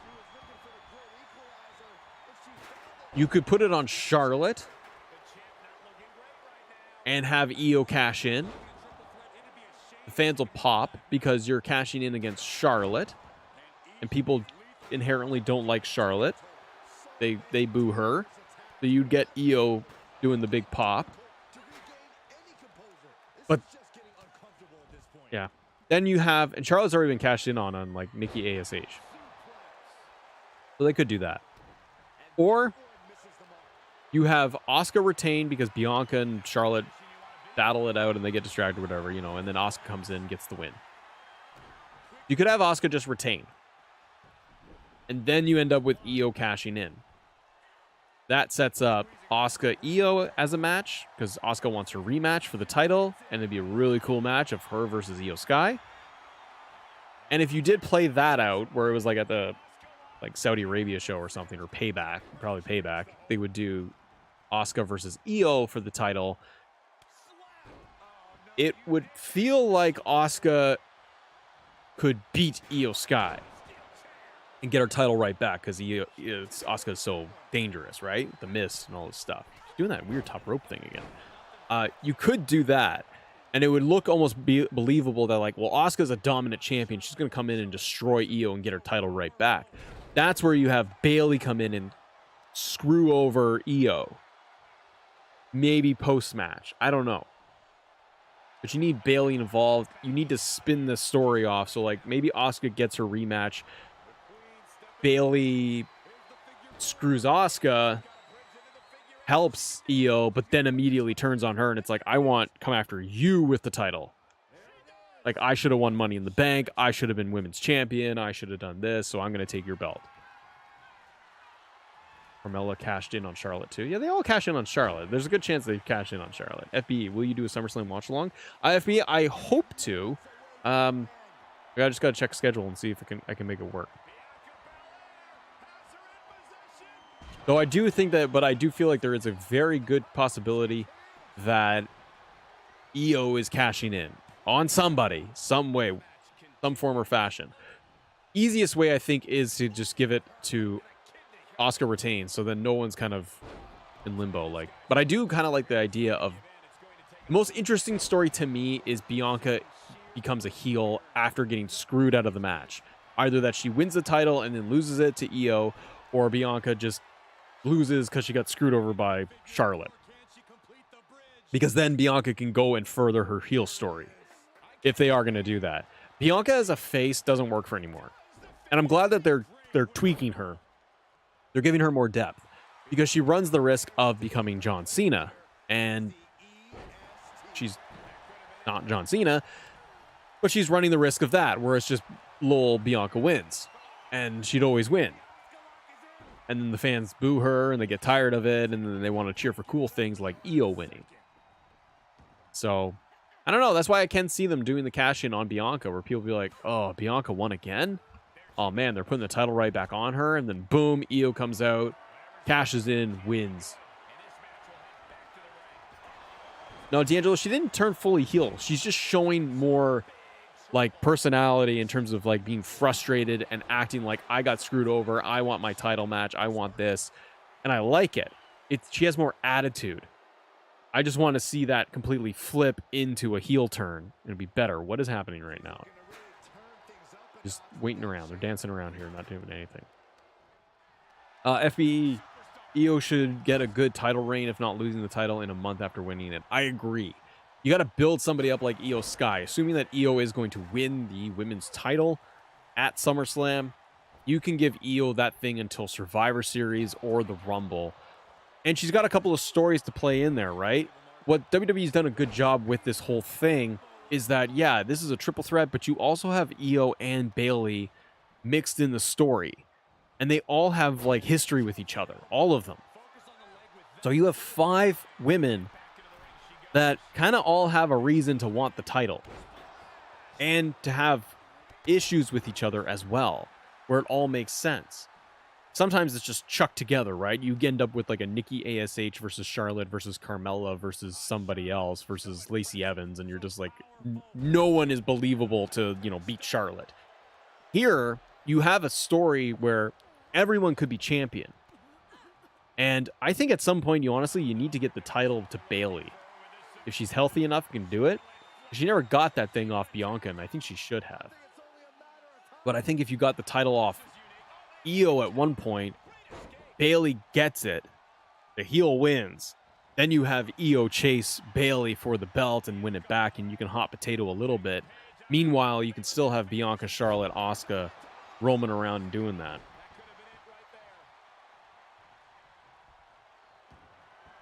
Yeah, Josh, it's true. Some people, when they win, they cash in, though, they're booked so terribly. I have a little more confidence in Triple H in that they could hopefully do something good with Io, but they do need to be careful. 2, it's out.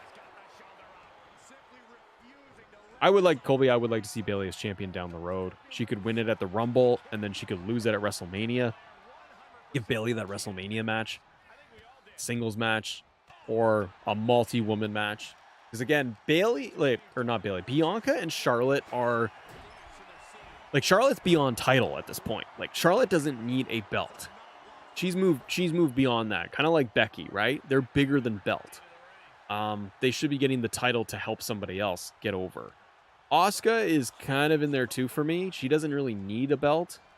And Bianca, because of the long reign they gave her, wow, nice reversal. Because of the long reign they gave Bianca, and they've made her into such a big star so quickly, she'll have more title runs, but I just feel like Bianca's also somebody that is kind of on the cusp of, she doesn't need the belt. Io needs the belt. Bayley kind of needs the belt. It will help their character, but I don't think that Bianca winning does much for her unless she gets screwed out of it immediately. Or they do it where it's like Bianca wins and there's no cash in. But they've been teasing the cash in week after week. And so you kind of feel like it's leading to that. If they don't do the cash in, then maybe they save it for SmackDown and Bianca loses, or Asuka or Charlotte, they lose it. Split between Bayley and Io. Where does Dakota Kai side with? Oh, yeah, Dominic, that's a good question. I mean, Dakota, unfortunately, won't come back for a while. I think she sides with Io. They're kind of the tag team partners. They could do that.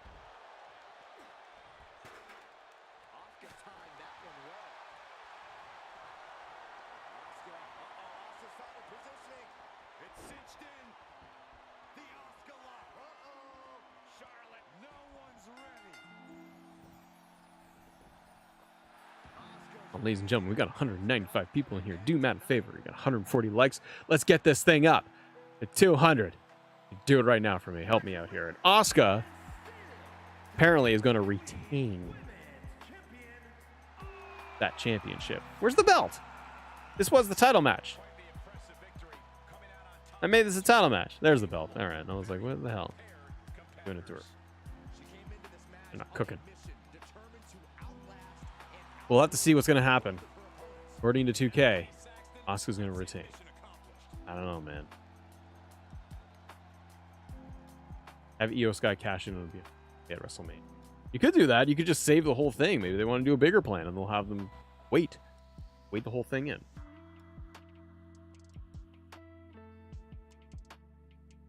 All right, ladies and gentlemen. LA Knight was on... Okay, Diesel, chill. LA Knight was on Fox 2 News in Detroit. That's great. Yeah, they're doing promo now. That's cool. You don't have to spam it. All right, let's keep going here, everybody. Thank you very much for joining us, too, for Predictions Day. Love prediction. All right, we're going to do Seth versus Finn Balor is next. Oh, F me, Finn effing Balor. Coming in hot. All right, I got to look to see who my champions are. Title man. Custom titles. Okay, Seth is my champion. All right. This one is interesting. There's a lot of moving parts. And kudos to them for SummerSlam because they're making things feel a little interesting. Not everything is cut and dry and it's going to be just straight up. This match, the World Heavyweight title match, feels big.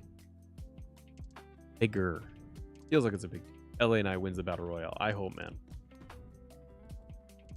Where's our champion? F. Franklin Rollins versus Finn effing Balor.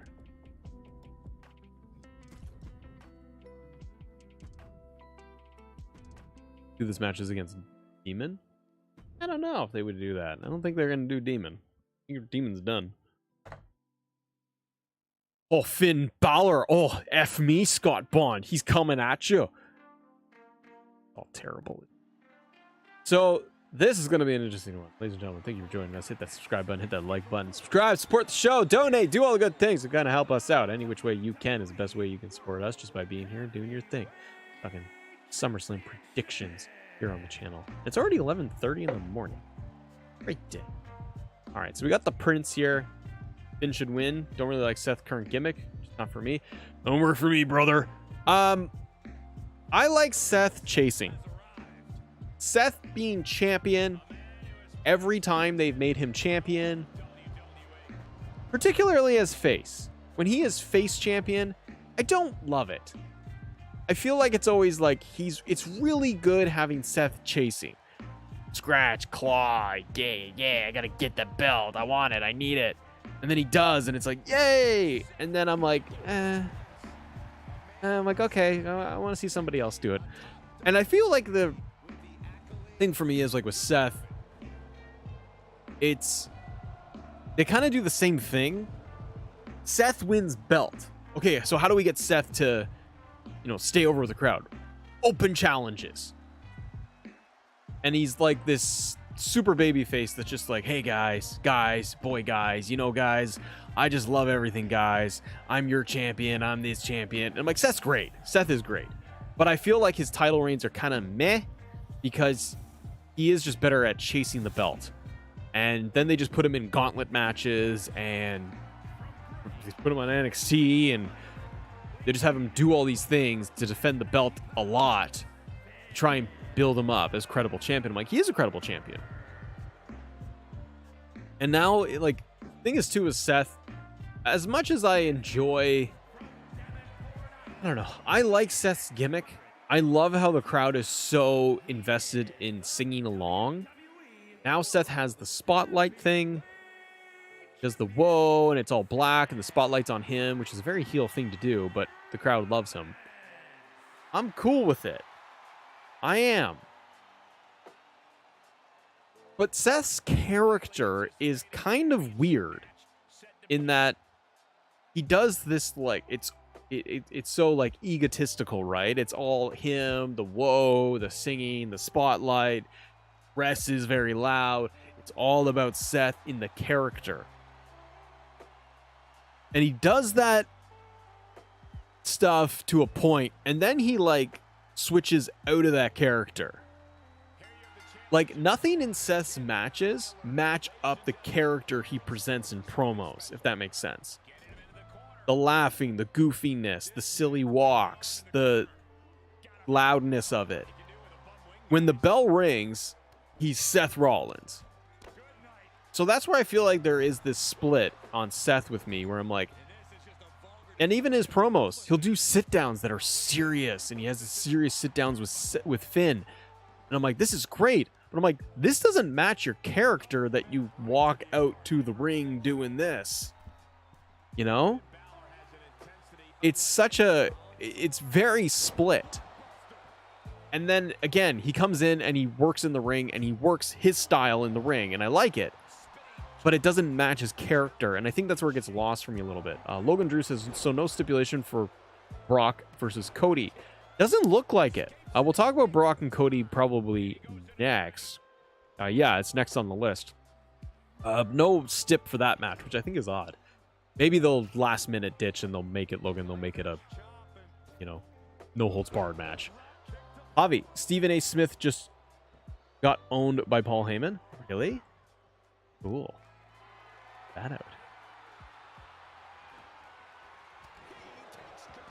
Oh, Finn Balor, F me, don't speak English, mate. No, not at all. Christopher Denman, thank you so much for your super chat. Have Io Sky cash it in on Asuka and Bayley at WrestleMania? Dude, I do like that idea. It'd be way bigger for Io if she did cash in at that point. Way better. Finn and Riddle? I mean Finn and Seth? I want Seth to retain. Seth has the character of the Joker trying to be a hero with the fashion of Elton John. That's a good way to sum it up, John Mack. I think that this... time is it? Just look at the clock. If you're asking my time, it's like 11:30 in the morning. This thing is their second match, right? Technically, they had the SummerSlam. This is kind of full circle as well, right? Which is pretty cool. They have a lot of history to pull off of. Not even the recent feud, but they can go back to the first Universal title match, Seth versus Finn, and Finn won. and then Finn got injured and had to vacate, and that ruined his push, and that's all the stuff that Finn talked about on Raw, and I really like that. I really think that they might, like, Triple H might just be like, Seth and Finn are his guys. I think you just put the belt on Finn for a couple of reasons. One, it closes that story for Finn and Triple H. It gives, oh no, interference. What's happening now? Oh no, F me. Oh, Damian Priest is coming out. Oh my God. Is he teasing a cash in? Could this be what we will see at SummerSlam? Oh, he's just teasing it at the ramp though. Finn Balor coming in behind. Cheeky roll up. Nah. Seth Rollins reverses and Finn Balor is getting, oh no, curb stomp. Is he gonna end this thing already? Oh no, the interference didn't help. Damian, help him. Oh my God, no. Oh, Damian Priest interferes. He breaks it up. Oh, this thing's getting out of hand now. Is this now a triple threat? No, Damian Priest just slides out of the ring. No DQ called by the referee. Beautiful. What a maneuver. Then you're in the bank for sure. Seth Rollins going to the top row. I'm just into this match. God, frog splash. The pin. Damian, you got to help him out. Seth Rollins wins. No, I'm redoing that match, guys. That was too fast. And that was good.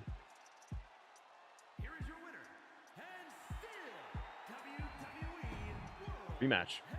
How did I get that stomp? Drew? Oh, I changed it on Seth. There's another curb stomp. Okay. So Seth could retain, according to this. Damian Priest comes out. There's a lot of moving parts, but I do feel like ultimately you give it to Finn. Closes the story, like I said. Finn gets that win. Triple H gets Finn Balor with the World Heavyweight title. Give Finn his run with the world title. He's never had it. He's never had the run with the belt. And I know there's Roman's belt, but like Finn has never had it. He's been Intercontinental Champion. He's done so much with Judgment Day. He's been around a lot. And he hasn't had that shot. And everything's tied up with Roman for the one belt. So like he never really gave Finn that opportunity. So I think Finn needs this more than Seth does. Seth is over. And Finn is over, but Seth is over as that babyface. And he can get a rematch and challenge again and spin off with Judgment Day and do a lot of different things with Seth. Then you have the other element of Judgment Day, right? Finn had a nice run with the NXT. Yeah, and like they brought him down to NXT, right? Or put him back in NXT and he got back to like Prince Devitt, like just Prince Balor, and they did that and that was cool. Then they brought him back up out of NXT. So then they have Judgment Day, and they had the deception a little bit of, well, is Damian going to cash in on Finn? There's that element there. Is Finn going to get turned on by Damian? Like they're not sure. They're not sure which way they're going to go with this. How the relationship is it torn? Which side Rhea and Dom would be on if they do split up? I think you get the belt on Finn because you can have that moment of all of Judgment Day coming out on Raw. Damian Priest saying, "Rise for the Judgment Day," and they're holding everything, right? I think that's what WWE wants. Triple H likes his guys having all belts. It looks cool. You have this moment of, and again, we'll talk about the possibility of cash in a second, but let's say Damian Priest does not cash in. Maybe he comes out with Dom and Rhea. They don't have matches. Maybe they come out towards the end. And maybe Damian Priest just doesn't cash in. Maybe he slides into the ring after the match and Finn's like, "Are you going to cash in on me?" And maybe he just raises his hand. They don't do the cash in, but you're like, ooh, he could do it, and then he doesn't do it. Then you get to Raw, and they all open up the show, because now he's the new World Heavyweight Champion, and you've got all 4 members holding up their prizes, their gold, the briefcase, everything. And MGM says it too. Triple H loves the all gold with Undisputed Era. He loved that. You get them all united. They won everything. Damian Priest, they could be like, interview him at some point and just be like, "Hey, so like you have Money in the Bank, but Finn has the title. Like, what are you going to do?" Damian Priest could still just be like, I might cash in on Roman. We're all assuming it's the world title. Oh my God, it's happening again, ladies and gentlemen. What's happening now? This is the rematch again. It's like 2 out of 3 falls. Uh-oh, they're teasing Judgment Day. Who's coming out? Nobody. It's just the music team. Damian Priest with the chair. Oh my God. Oh my God. Finn's gonna win. He's crawling over. Come on, Finn, do it. Do it. Ladies and gentlemen, could this be what we see? He crawls around him excessively. Guys, this is happening. No. Damn it, 2K. Oh, you ruined a really cool moment there. Oh God, he's like hung up in the rope. Why are you taunting? You were winning this thing. You hit him with the chair. You could have just pinned him. Oh, that bothers me. That was such a cool spot. Monsieur Arteta, hello. Oh, Finn goes for it. Big kick. Oh, jeez. Come on, 2K. Oh, he's in the corner. Give him the guns. Oh, drop kick. Come on. Come on, Finn. He's got a finisher. Finish him. Oh, they can't get that, like, friggin' pin thing to work, can they? Jamie Wright with a $10 super chat, dude. Thanks so much. Damien cashes in on a worn out and victorious Seth. Damien gave Finn. Uh-oh, coup de grace. Hold on, Jamie. Hold on. Could this be it? With the chair shot and the failed pin attempt? Finn Balor winning the world title. Yeah, daddy. Damien gave Finn his second shot at the title and is now champ. All of Judgment Day has the titles except for Finn. Finn just looks pissed constantly. Thoughts? You could do it that way. Finn does not get the belt. That's the other story here. You could either go A, Finn Balor like we have here. Finn wins, gets the belt. All Judgment Day rise. They got all the belts. They're unified. And they run all the way to like Survivor Series, and you do a Survivor Series War Games. KO, Sami Zayn. Who else could go in there with War Games? Raquel. Carmelo. I don't know. Somebody from NXT. You can do something. I don't know. Seth, Raquel.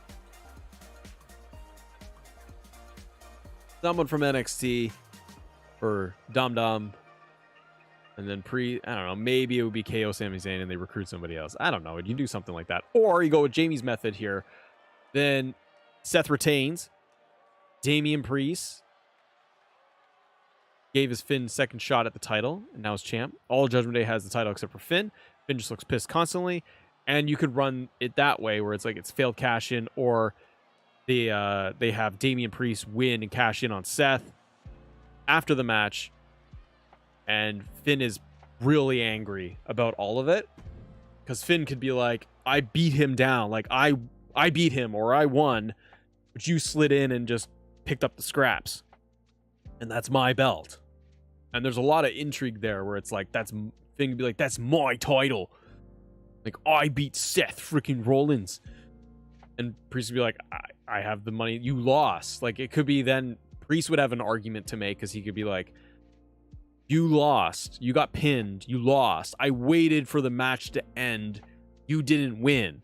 So I cashed in, and now Judgment Day has the gold. And that's the more important thing here, Finn.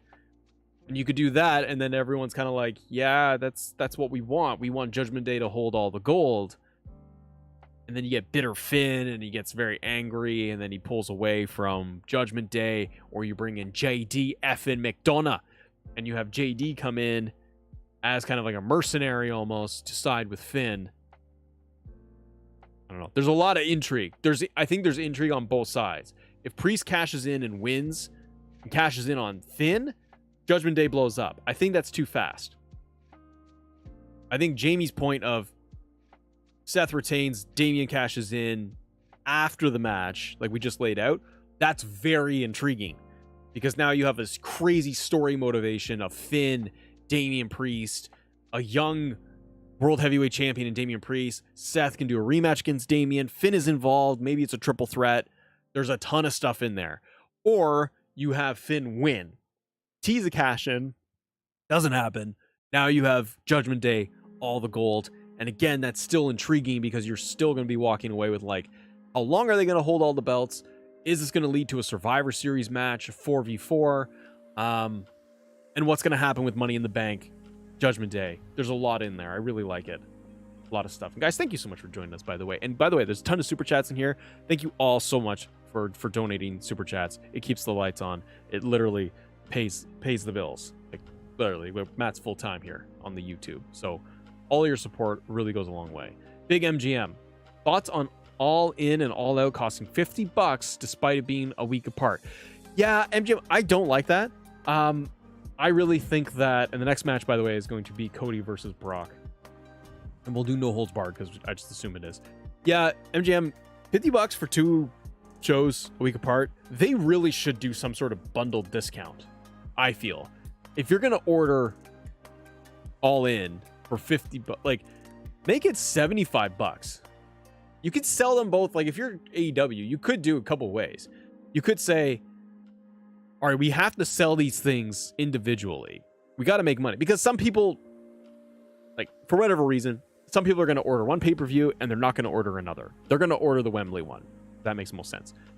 But some people are going to be like, I got to cherry pick. I'm going to pick this one or I'm going to pick this one.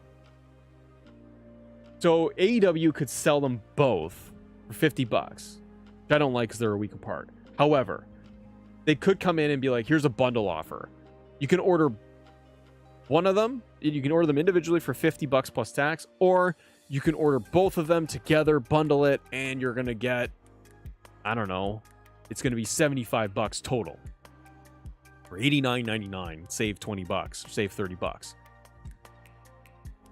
I kind of wish they would do that and bundle them because they're so close together. That's a lot to ask of people if you're like, pay 50 here, pay 50 here. Doing pay-per-views a week apart is a terrible idea, and I'm saying that as someone who goes to Wembley. Who is going to Wembley. It's too much. You can't ask your audience. And AEW is a very passionate audience of like 1 million people. Like viewers on regular TV at most. Like on their heydays and their high days. That is a lot to ask of people to say, drop with taxes over $100 in pay-per-views a week apart. Like, plus, so like, you got, when's Wembley? When is that? That in August is AEW win. August 27th, All In. And All Out is September 3rd. Like, not that AEW cares, but that's a lot for wrestling fans to presumably pay for. SummerSlam, then you've got, I mean, you got it on the network. So fine, but like SummerSlam, then you got the Wembley show. Then you got another All In. All Out. It's 3, like, in the course of a month. That's a lot for everyone to pay for. Monsieur Arteta says, thanks for not really helping, guys. I don't know what that means. JC, you mean 800K? I do. I was being generous. Yeah, it's too much. I think it's way too much money. All right. We're doing no holds barred. Cody Rhodes, Brock Lesnar. I assume it's no holds barred. I know it just says it's straight up one-on-one, but it's a Brock match. These two have been going at it for a while. You saw tickets that cost $5,000. Got, he's just been here trolling the whole time. Oh, okay. Do WWE bundle their tickets for WrestleMania for both nights? Josh, I have no idea. It's a good question. I figured they... Well, they probably don't. Price off both, man.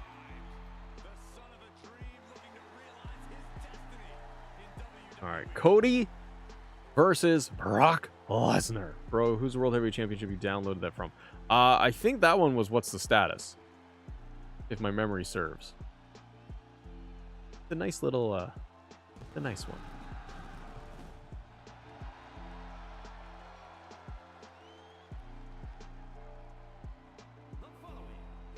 Becca, who's my favorite wrestler? For modern day, today, it's probably Roman. I get the most enjoyment out of watching because of the Bloodline story. All time, Stone Cold and Triple H. About to blow, but down and Roads. I don't know. All right, guys. Cody versus Brock, the rubber match.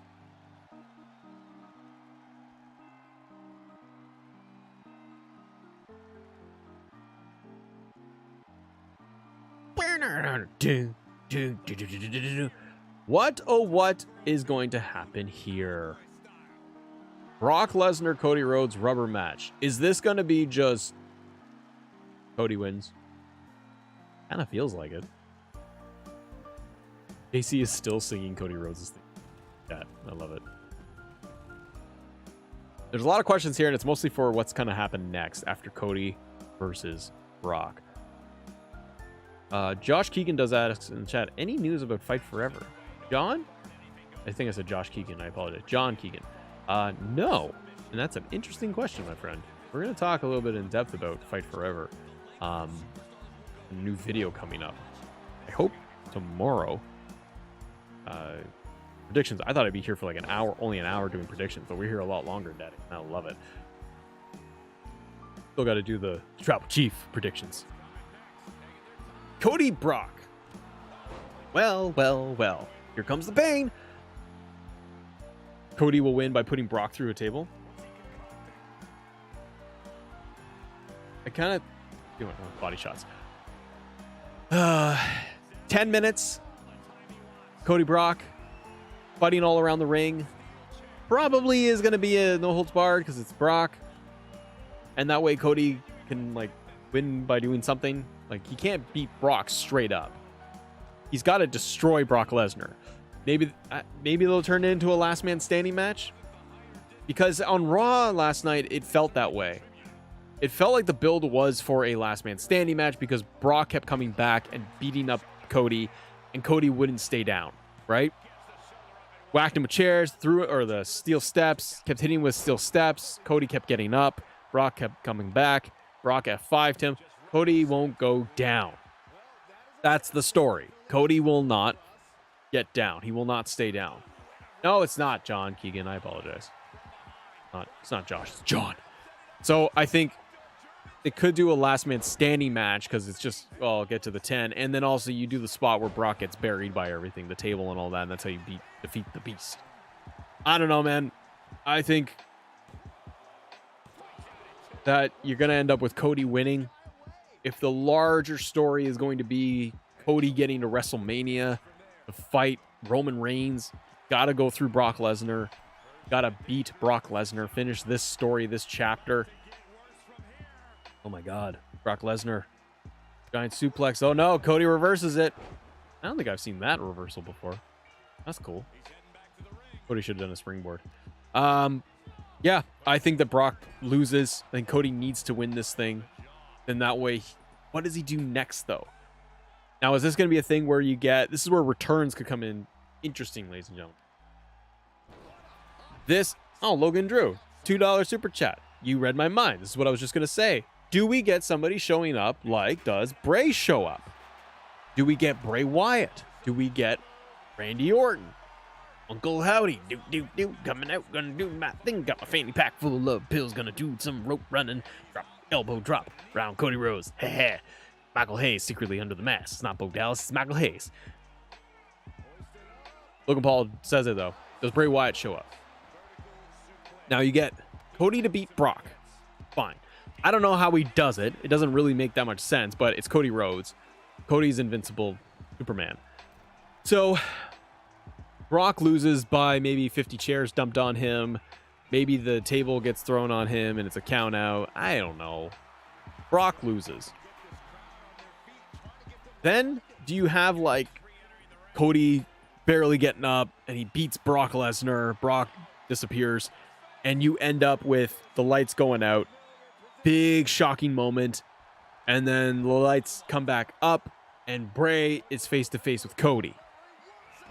Because you're ending this, here's a crossroads for you. You're ending this Brock-Cody story. Oh my God, and just like that, Cody Rhodes beat Brock Lesnar. My goodness. You're ending this Brock story. Are you just going to have it where it is just Cody Rhodes standing in the middle of the ring and doing his thing, cheering, rolls out, match is over, and nothing else happens? I think it's way more interesting. Excuse me. I think it's way more interesting if you end up with the lights go out and everyone's like, oh my God. Like Cody's doing a celebration, lights go out, and then, oh my God, Bray Wyatt is in the ring and confronts him and nothing happens. They just do that and they fade to black again. And that's it. Don't have to mention it. Commentary doesn't need to like really talk about it. Just let it sit there for a minute and go, wow, we're going to get Bray Wyatt versus Cody Rhodes coming out of this. Because if Bray is healthy, you got to get him on TV. He's a free agent, technically. He never signed with Raw or SmackDown. You could do that. You could have Bray come out at the end of that thing. And that would be fun. And you could run that thing for like 3 months. Cody needs these giant, chunky stories. Cody can't, in my eyes, can't really do 1 month things.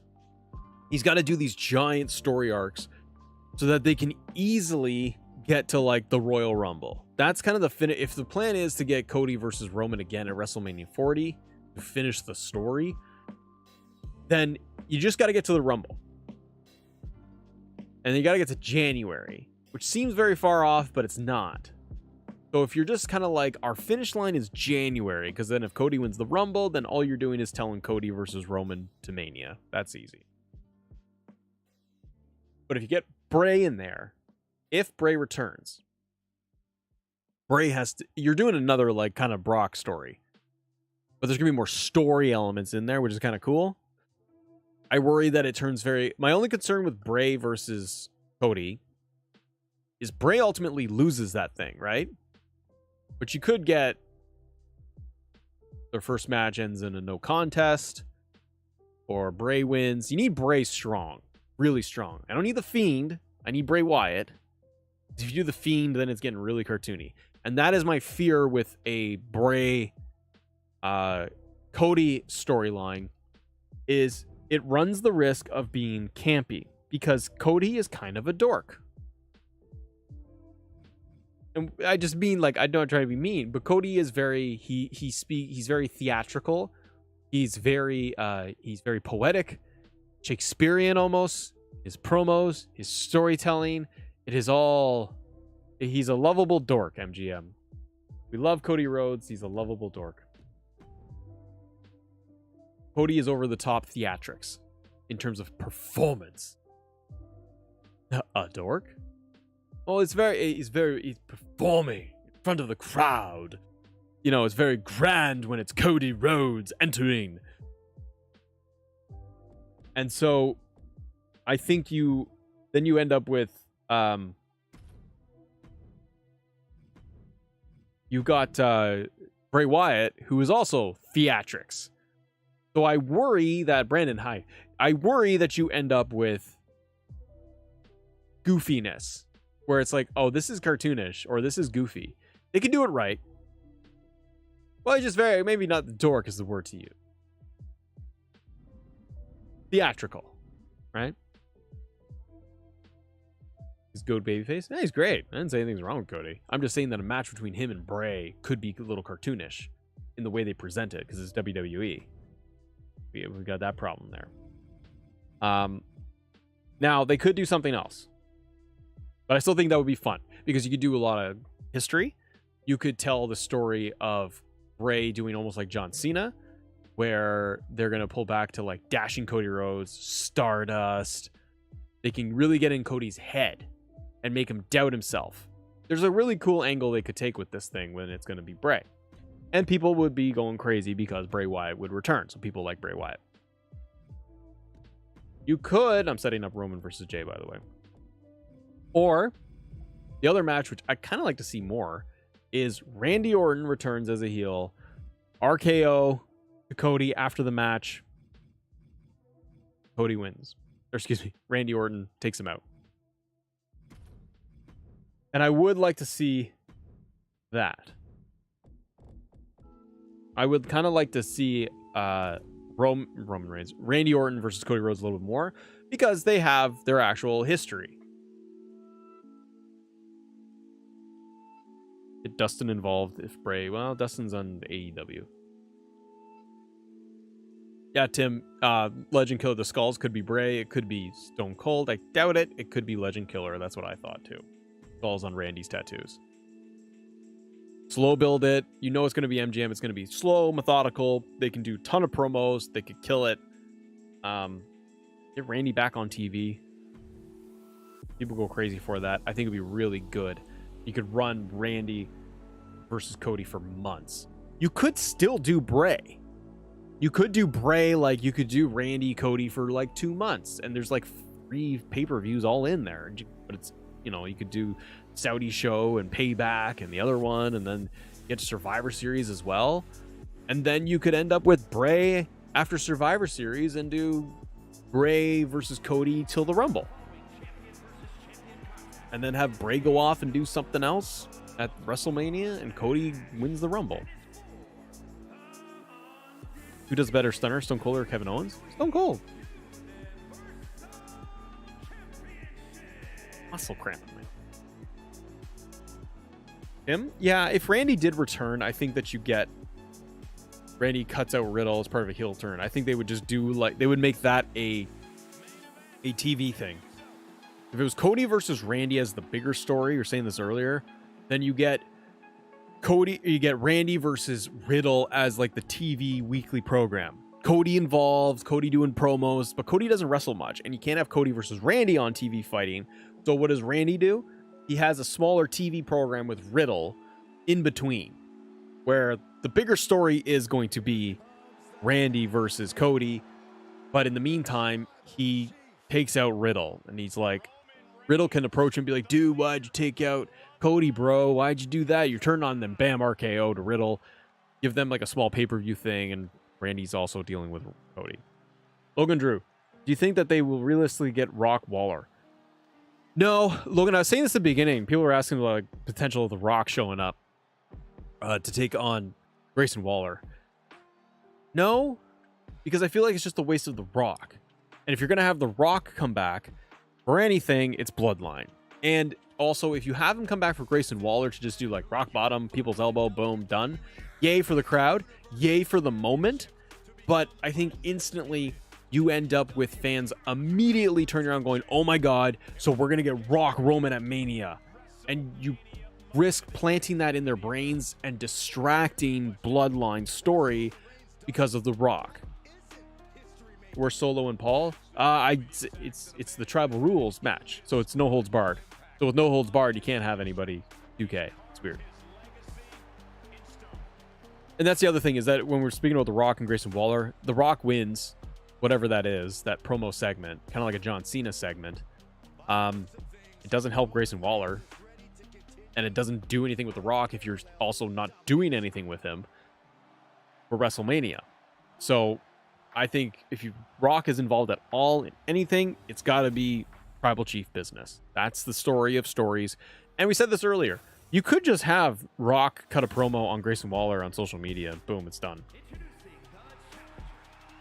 Randy. All right, main event time. Main event, Jey Uso versus Tribal Chief Roman Reigns. Battle for the title and Tribal Chief. Yes. Who's going to be Chiefy? What do you guys say? Is Roman going to walk out with the belt? Is Jey Uso going to win but not get the belt? Is Solo going to turn on Roman? There are variables here. There's a lot of possibilities for this match.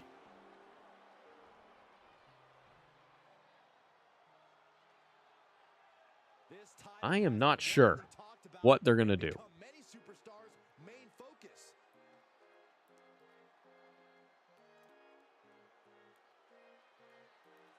I do want to see that Cody documentary, though.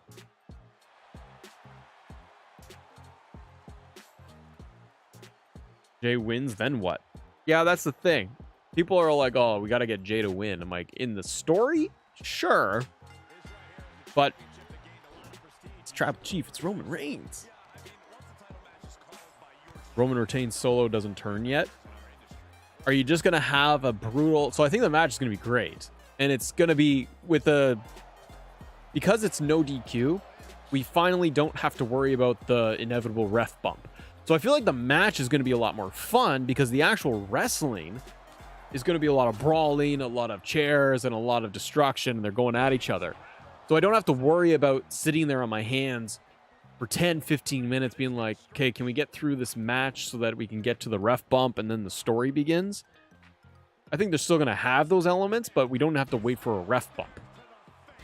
But I say that, but there probably is still going to be a ref bump because he's got to count the 3.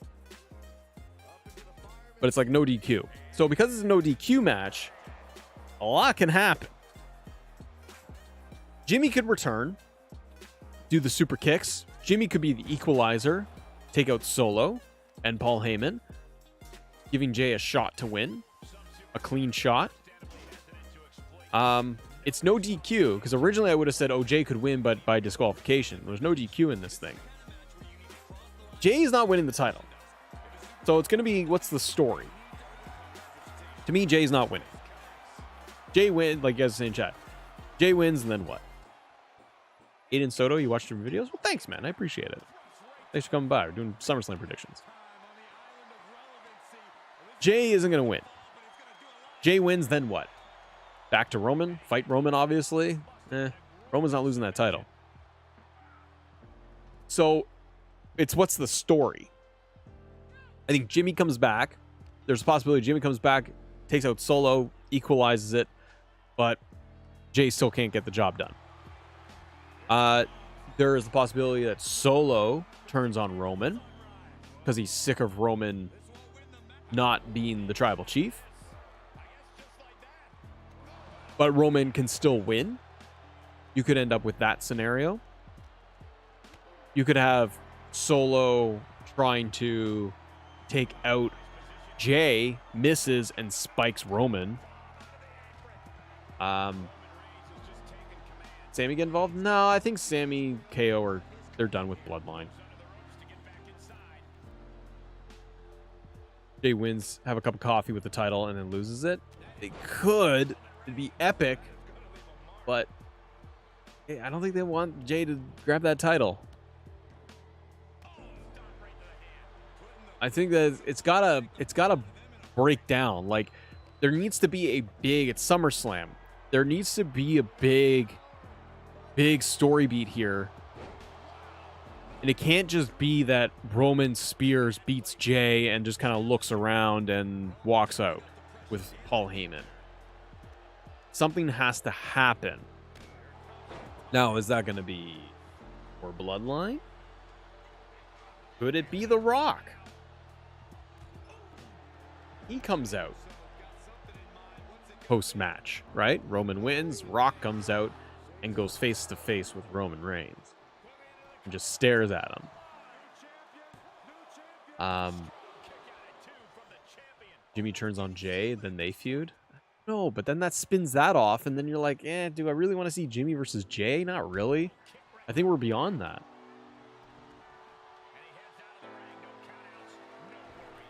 Oh, D'Angelo, so many ref bumps. I think you end up with this crazy match, tables, chairs, like they go through everything. Jay wins, Priest cashes in, Vince is actually bad. I can see the Rock's music hitting, but then it's just Grayson Waller rolling. Oh, stop it. Now, it's got to be a big story beat. Solo is, I feel like Solo is going to be a big focal point in coming out of this. Like, they could have something crazy where it's just like, what did Solo just do? Solo maybe leaves. What if it's a position like, what if Roman just beats down Jay? It's similar to Sami Zayn, right? They like doing that, where it's like they're putting people in positions where they got to make a decision. They got to make a choice. So what if they have that where it's like he puts it on Solo, like finish him. The thing is though, is that Solo is like willing to do stuff, and Roman's been a little more hesitant. Like, he didn't want him to spike Jay when they agreed to the fight. He held Solo back. Maybe you're going to get hints of like Roman, I don't know, not wanting to do it or not wanting to destroy. So maybe that's it. Maybe it's Solo is like wanting and waiting to see Roman be tribal chief and destroy Jay. Maybe Jay loses the match Roman's now, it's like, come on, now finish him, like end this guy. And Solo's like, come on. And maybe Roman doesn't do it. Maybe Roman's more like, no, it's done. Like, I'm tribal chief. I got the belt. I won. I don't need to like kill him.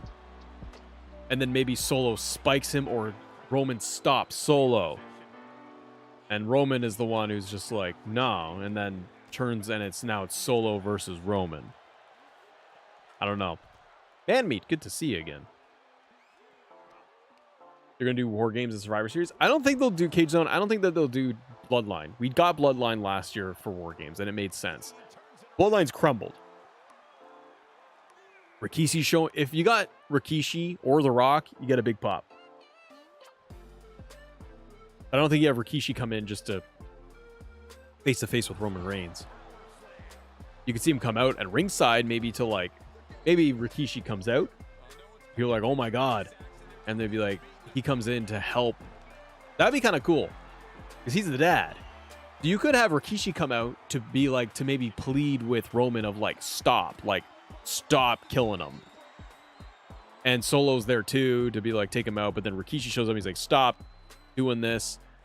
And Solo is kind of like, oh yeah, that's my brother. That's my dad. Solo and Rikishi have a confrontation. Maybe Solo turns on Roman there. I don't know.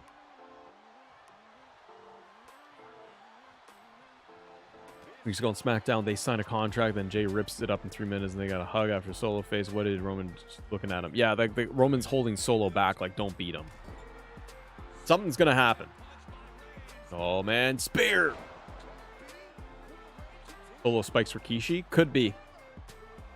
Rikishi would be a good addition. Roman Reigns wins. Rikishi would be good in this match to put a wedge and to put something in there for Solo and the Usos. But you're still trying to sell this and tell this bloodline story. The only, if Roman wins and retains against Jay, like, the story's not over. Bloodline isn't over. They still got several months to the Royal Rumble. The only person that Roman's got left to feud with after Jay, he could do a match against Jimmy at like Payback or something. He's not gonna be on smaller pay-per-views. So it'd be at like, they could do a Jay rematch in Saudi Arabia, or they do Solo. It's gonna be one of those things. The bloodline matches are always very interesting. The one, like I said, the one thing that I'm interested with this one, what I'm happy about, is that it's gonna be no DQ, because the Roman matches always bother me in that you got tag team match like we did last time, and it's fine. But the wrestling doesn't matter because you're waiting for the ref bump to then start the story. And it's like, and cinema begins. This, I'm glad, is just no DQ. So there could be shenanigans throughout the whole thing forever. Probably still going to start off with shenanigans. And we'll still get that ref bump. Probably. What say you? What do you guys think? What do you think of Tribal Chief Jay and Jimmy turning on Jay? Oh. What if Roman wins the SummerSlam, retains the next Royal Rumble, and Jay comes out and Jay wins versus Jay versus Roman again? Maybe? Dan might. I think Damian will screw Finn and cash in. Very possible. I kind of want Finn to win. How long are we going to put up with Roman? Never. Possible returns? Randy Orton? The Rock is a long shot. Bray Wyatt. Potential returns I see, Bray Wyatt and Randy Orton.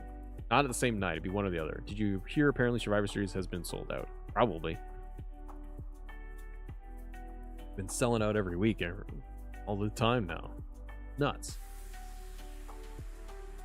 So yeah, there's our SummerSlam predictions, everybody. Let me know what you think. A good day doing predictions. I love doing predictions. New Hurt Business, I like to see that at Survivor Series. Street Business. Randy, The Rock, and Rikishi. They all come out. They all do it. Roman wins, claims nobody is left, and The Rock music hits. Captain Kirk, like, that's what I like to see. That's the WrestleMania match, though. But you could set that up easily and just do all this like solo stuff in between, and Jimmy and Jay, and you could still have it all there. If you have The Rock, like, Roman has to come at the end of the match and be like, I am the tribal chief. I'm the champion. There's nobody left. I run this thing. I run this family. If you smell, and then Rock comes out, doesn't have to say anything, just has to confront him and just stare at him, and that's it. If you did that, people would just go, oh my god, it's happening, and you never know. And it could be a match, it could just be promos, it could all just be lingering in the background, like, and it'd be so intriguing.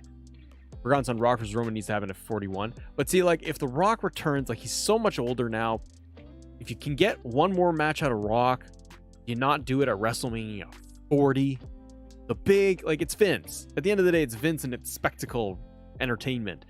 WrestleMania 40 is the big 4-0. 41, it's not as cool sounding.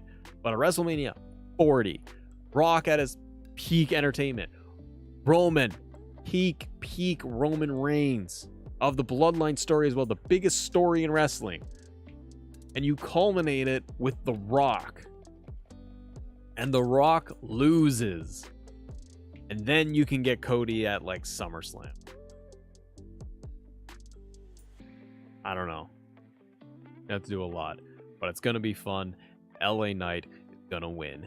Yeah, ladies and gentlemen, that is our predictions for WWE SummerSlam. Thank you very much, everyone, for coming out, popping in, giving predictions, thoughts, everything. Played a little 2K23. Got all their SummerSlam predictions in the books for you. Have yourself a great day. Enjoy yourself. Be safe. I will let you know if we're going to have a SummerSlam full watch along. I'll let you know, but we'll have more videos on the channel this week. There is WWE 2K23 Creations video that is out right now. Top stuff to download. Go check that one out. Support the show however you can. Drop a like and subscribe as you head out the door right now. I'll see you on the next one. Too sweet. Goodbye.